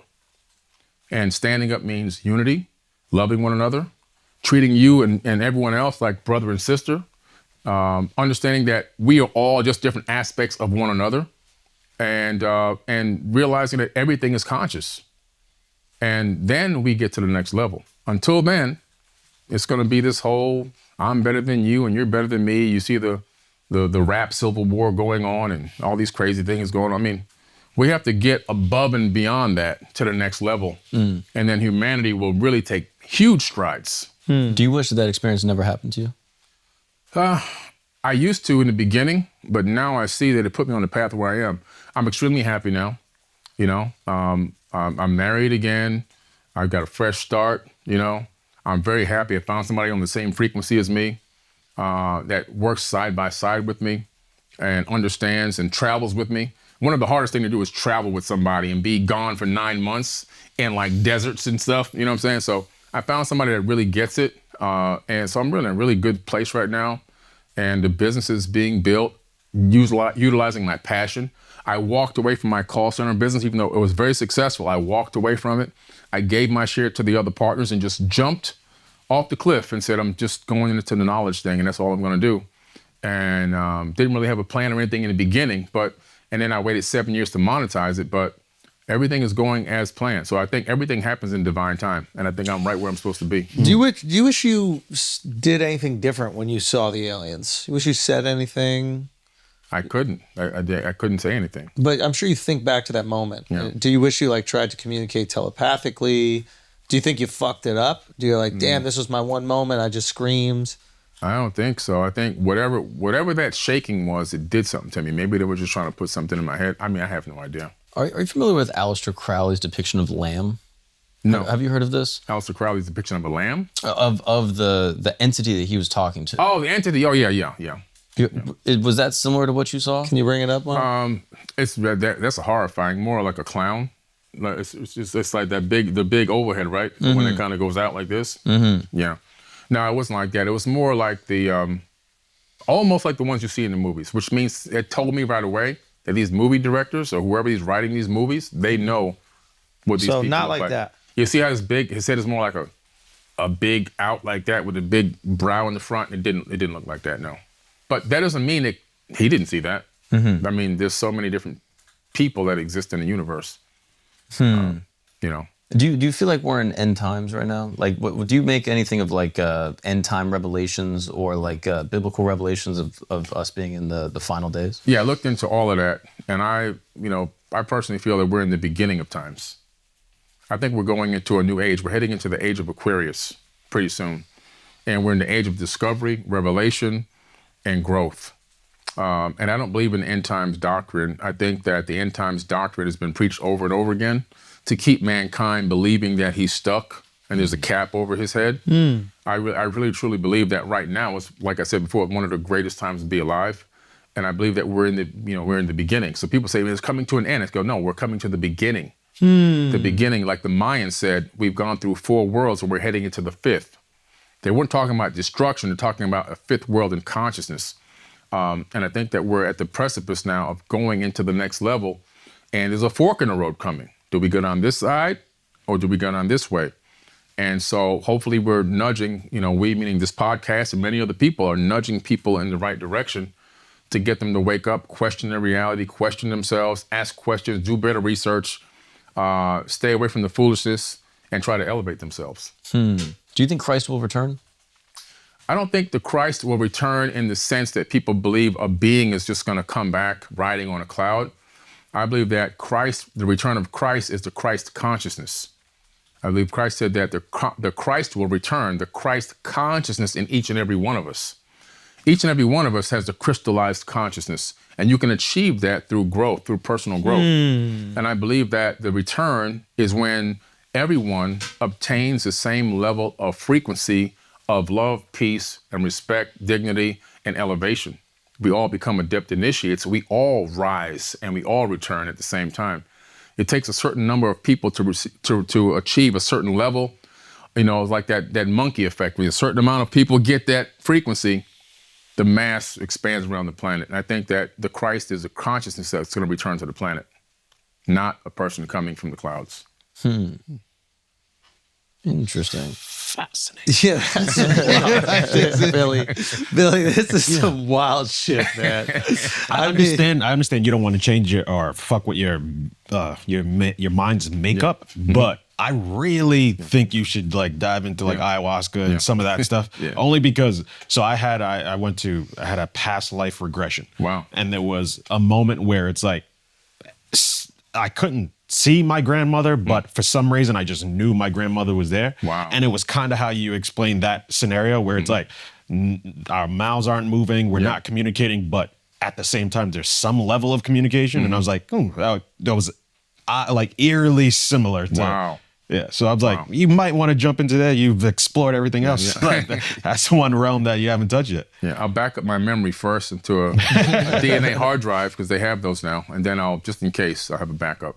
So that is the concern for you, is that if you do these hallucinogenic drugs, that you could some way alter your brain chemistry, and then you would lose all of the productivity that you've had. Yeah, because I know right now, myself and my wife, we know 3 people that are gone. Yeah. Gone. Out there, like, who? They're gone. Yeah. I don't know if you can get them back. And so it's like, From psychedelics? Or? Yeah, now my wife has done psychedelics. She did mushrooms once or twice, and it worked out great for her. And she knows a few people that have done it as well. Worked out phenomenal. I think it's a great tool. I'm just like, let me get my memory. The risk is too high. Let me get my brain backed up. Thoth would back up his entire consciousness and transfer it from one body to another inside these rejuvenation chambers that he talks about, the halls of Amenti. which is now the 2045 project in Russia is working on the same thing. They've already transferred a monkey's mind into a computer. And now they're doing human mind into a robot, and then by 2045, a human mind into an actual avatar. And so, let me get that back up. I think we're working on that as well. Yeah, I the think the Avatar project. CEO of like Sirius XM or something like that, I think he downloaded his wife's consciousness or something onto some form of AI so we could like interact with it. There's a lot of tech out there. I mean, the Avatar project has been doing it for years with DARPA. What's so they have DARPA? DARPA, that's the black budget program for the American military. Oh. They have to take all your trillions of dollars, you don't know what they're doing with it. So they have been working on the Avatar project. They actually have it live already, where a field robot in a bunker somewhere controls a robot. A field soldier in a bunker controls a field robot thousands of miles away through a consciousness link. Can feel, can move, can see. Holy shit. But it's not really there. So if the robot gets blown up, the soldier is still alive. I mean, yeah, that's better. Yeah. Oh, yeah. It's better, but it's also worse. Yeah, no. Because if you don't have to be concerned with the casualties of war, then you don't have to be concerned with war. Yeah, they just put the AI in a real fighter jet and had it fight in a dogfight. Well, that's what drones are essentially, right? So that's Skynet is online. Yeah, Skynet's online. Are there any other things emerging in the world right now that people can fact check? Any other like just tasty kind of conspiracies that people should be looking into or that are concerning you right now globally? Well, I know everyone was thinking that I don't know, is it going on YouTube? I gotta watch my words then. The trails in the sky. Chemtrails. Yeah. Yeah. People were thinking that those were, big conspiracies. But I think that what happened in Dubai recently just proved that it's not. Yeah, it's just weather. Yeah. They're just seeding the clouds. That's what it is. They're seeding the clouds and making weather. Those trails that they paid $3,000 per flight to drop that stuff in the sky, sodium iodide and other chemicals. And look what it created, a disaster. Yeah. And the reason why this planet is cooling off so much is because of these trails. Oh, really? Yeah, that's why it's cold in California. You can't even go to LA without a jacket anymore. It's chilly, for me, it's chilly in Florida when it drops into like 79, 80. And I'm freezing up here. When I got off the plane, I was dead almost. Yeah. But 54 degrees was like, what? But this cooling effect is happening because of these particulates that they're dropping in the sky. And they're real. And now you can actually go online and Google geoengineering contract. And if you have a plane and a company, you can apply for a private contract to drop this stuff in the sky for the government. So, why do you think the government's teasing all these like UFO whistleblowers now? And why do you think all those projects are happening right now? well, they're trying to get ahead of the game. So the UFO thing has come to a full head. They're real. But also we have some as well, UAPs, right? But they know what they are. We made them. And so now what they're saying is, where can we get more money? There just isn't enough money in wars anymore because we killed everybody. We already took over every country. There's nowhere else to go. I think one of the only central banks that are untouched is Iran. And there's no real money over there, so they're just not going to touch it. But what they said was, wow, we can still take money if there's a war, a pending war from space. So we have the Space Force. Now we're going to get one of these UAPs, potentially, to do what we had happen in the Gulf of Tonkin incident that started the Vietnam War. It's going to attack one of our ships. And now everybody's going to be pissed off. Get them! And now we're going to send trillions of dollars without questioning into this space war that they created to fund projects that they own, that they sit on the board of directors of, that they're taking underground seed money from, and building these multi-billion-dollar weapons that will never see the light of day, and siphoning money from the sweat of our backs. So it's just a phony war to prop up the economy. It's a money maker. All these companies, Lockheed Martin and Northrop Grumman, they're going to do what they always do. They'll tell the government, "Oh, we'll put a bid in for this brand new fighter jet," and then they'll take $15 billion down payment. They'll work on it for 15 years and say, "Oh, it didn't work. We need another $5 billion to see if we can fix these couple things on it. And maybe we can get it to fly." They give them another $5 billion, never works. You're talking about the F-35? There's just many of them. That's just one of many. Yeah. Yeah, they'll scratch that and do another one. But meanwhile, they've made billions of dollars yeah. off of nothing. And they do it over and over and over again. And that's the technique they use. Now, hey, we'll just take a couple trillion and we'll put it into the Space Force because we need space weapons. Do you think we went to the moon? Yeah, I do. I believe we went to the moon, but we lied about it. And what I mean by that is, yes, we went to the moon, but when you analyze several things, the footage, you see a mix of real footage and you see a mix of artificial footage. That's my thinking too. Now, why is that? I had to dig into this deeper. They discovered on the moon that there were artificial structures. Oh. There's evidence of war on the moon. There's debris laying all over the place. The moon mission was a reconnaissance mission, and the race to the moon between us and Russia was who's going to get their hands on that ancient technology first and bring it back and reverse engineer it. That's what the whole moon mission was all about. And that's why they show you this barren landscape, fake video. Meanwhile, it's all about getting the technology that's laying around. China sent a rover up there, and it got stuck in the debris. And it transmitted an image back before they can delete it.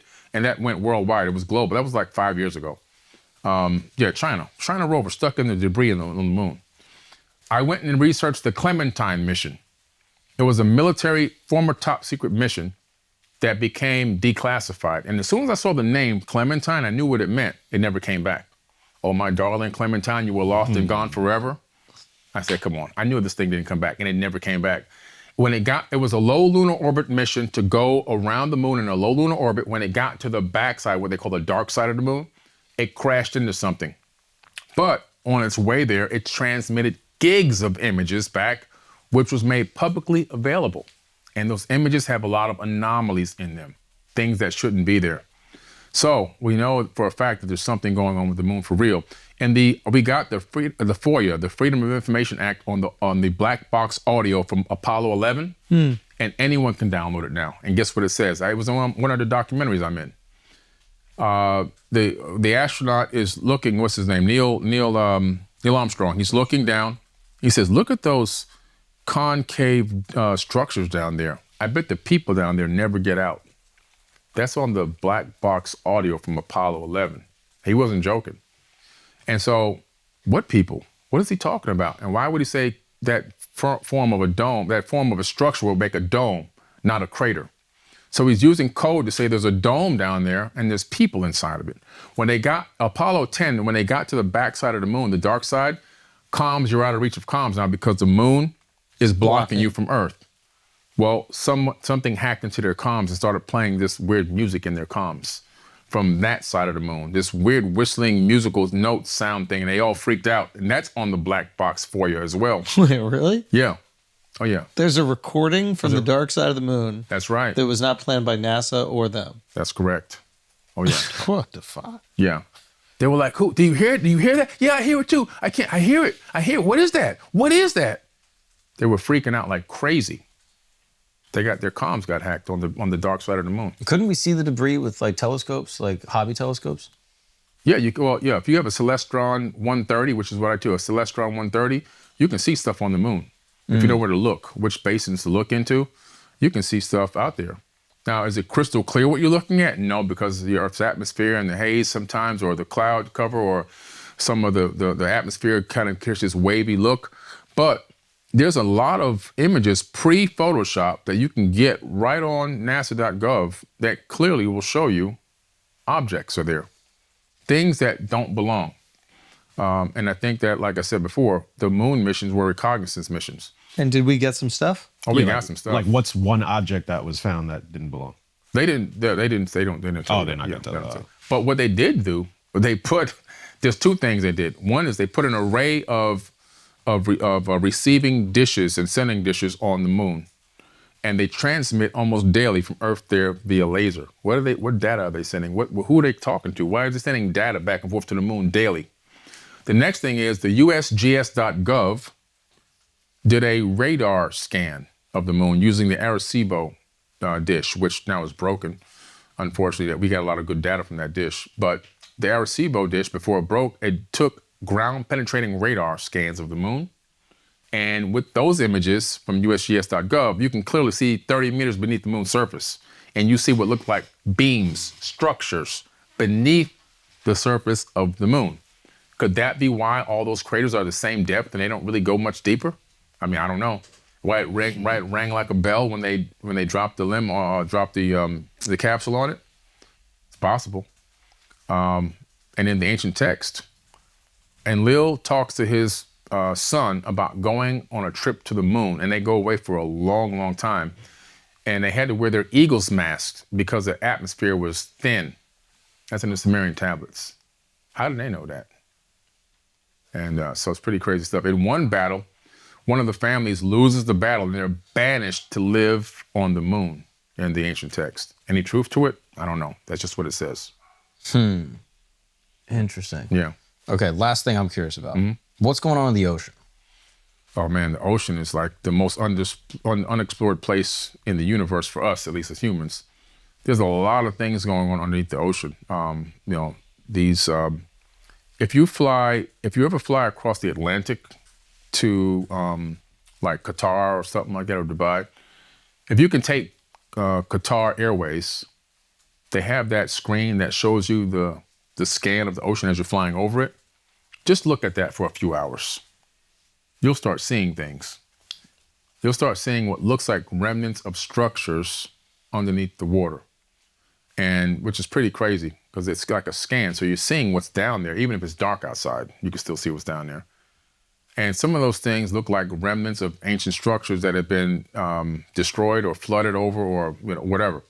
But underneath the ocean, it's one of the greatest places to hide if you're an advanced civilization because nobody's doing any real research down there. And matter of fact, when I saw that UFO when I was a kid, I told two of my friends what I saw and we talked about it. And they were saying, maybe it came from the ocean. I was like, yeah, maybe it's from the ocean. Now, you got to remember, in 1977, we didn't have UFOs on TV. We didn't have all these, crazy cartoons talking about space. The spacey thing we had was the spaciest thing we had was the Jetsons. That was it. And that was more like fantasy to us. We had the Flintstones and Tom and Jerry, Mickey Mouse, things like that. The Thundercats, which was pretty amazing because they were from the Pleiades. But yeah, they were. Really? Yeah, they're Lyrans and Sirians from the Pleiadian star system, the Thundercats. I learned that later on, going back to research it. So pretty crazy, but we weren't getting programmed about aliens and UFOs. So we just had to think about what these things could be or where they came from. And we thought maybe the ocean. But I think that under the ocean, you'll find a lot of bases there, whether it be alien or ours, I'm not sure. But I think that we will find the best place to hide on this planet is the ocean. What about Antarctica? Oh, Antarctica is crazy. First of all, Antarctica wasn't in that location. It was in a more hospitable location. Why? How do we know this? The animals are coming up out of the melting ice.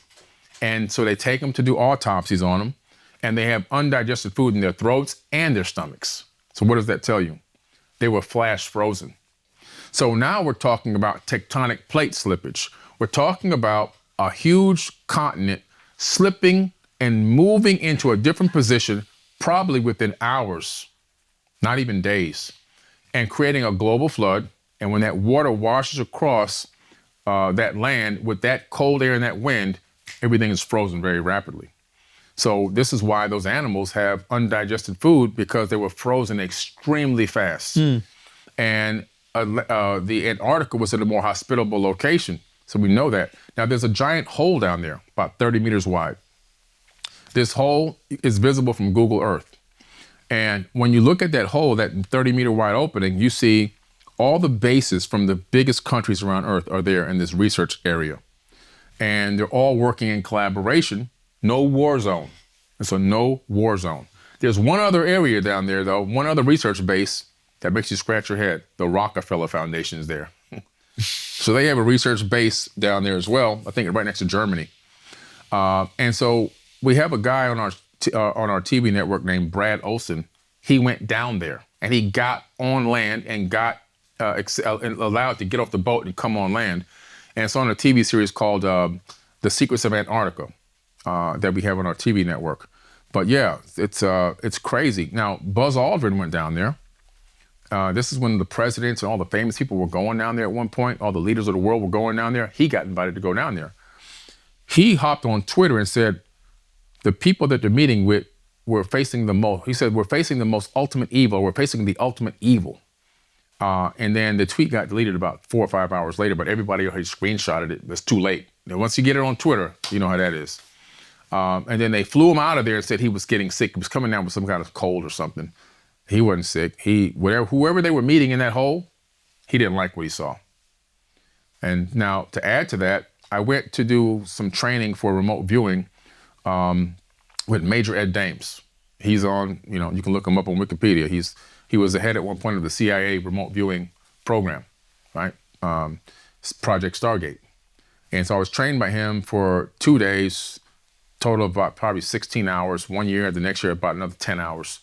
But in our conversations after class, he told me that there's people that live there, not from Earth, that can come and go as they please, and there's nothing we can do to stop them. That's what Major Ed Dames told me. Were you able to remote view? Yeah, I was. The reason why I did the remote viewing is because I actually took a test that was sent to me. What is remote viewing? That's when you send your mind outside of space and time to look for a target anywhere. So let's say you have a target for me. Explain that again. There's like Stranger Things. Stranger Things is like an example of like remote viewing. Yeah. It's a whole process you have to go through. It could take hours. But let's say let's say you're my director and you've got a target that you want me to bring back intel on. The military, the CIA use this in real time.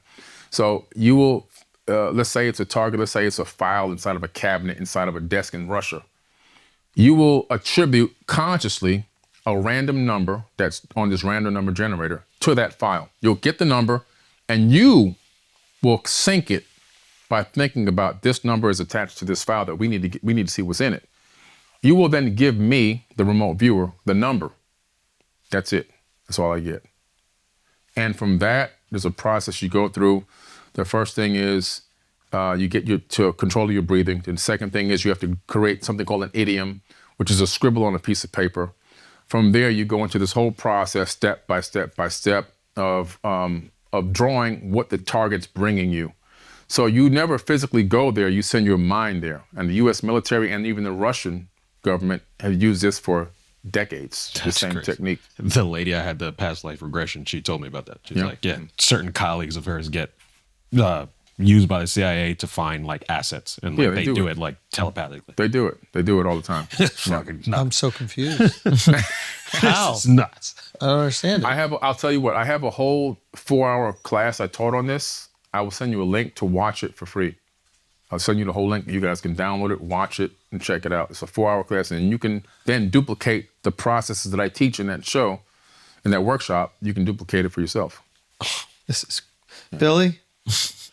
We could be here all day. Thank you so much for taking the time. Is there anything else you guys want to ask Billy before we get out of here? No, I think we solved it. Yeah. Dude, thank you so much for sharing all the Appreciate stories with us. This has been awesome. Thank you. Keep us posted. Yeah. You know what I mean? We want to know about all the new stuff going down. And if the aliens come back to you, you got to let us know. yeah. Thank you so much. You guys know where to find Billy Carson. We'll put the link below. Wow. Yeah. All right. Thank you, guys. Carson, Appreciate it. everybody. Thank you, man. Oh.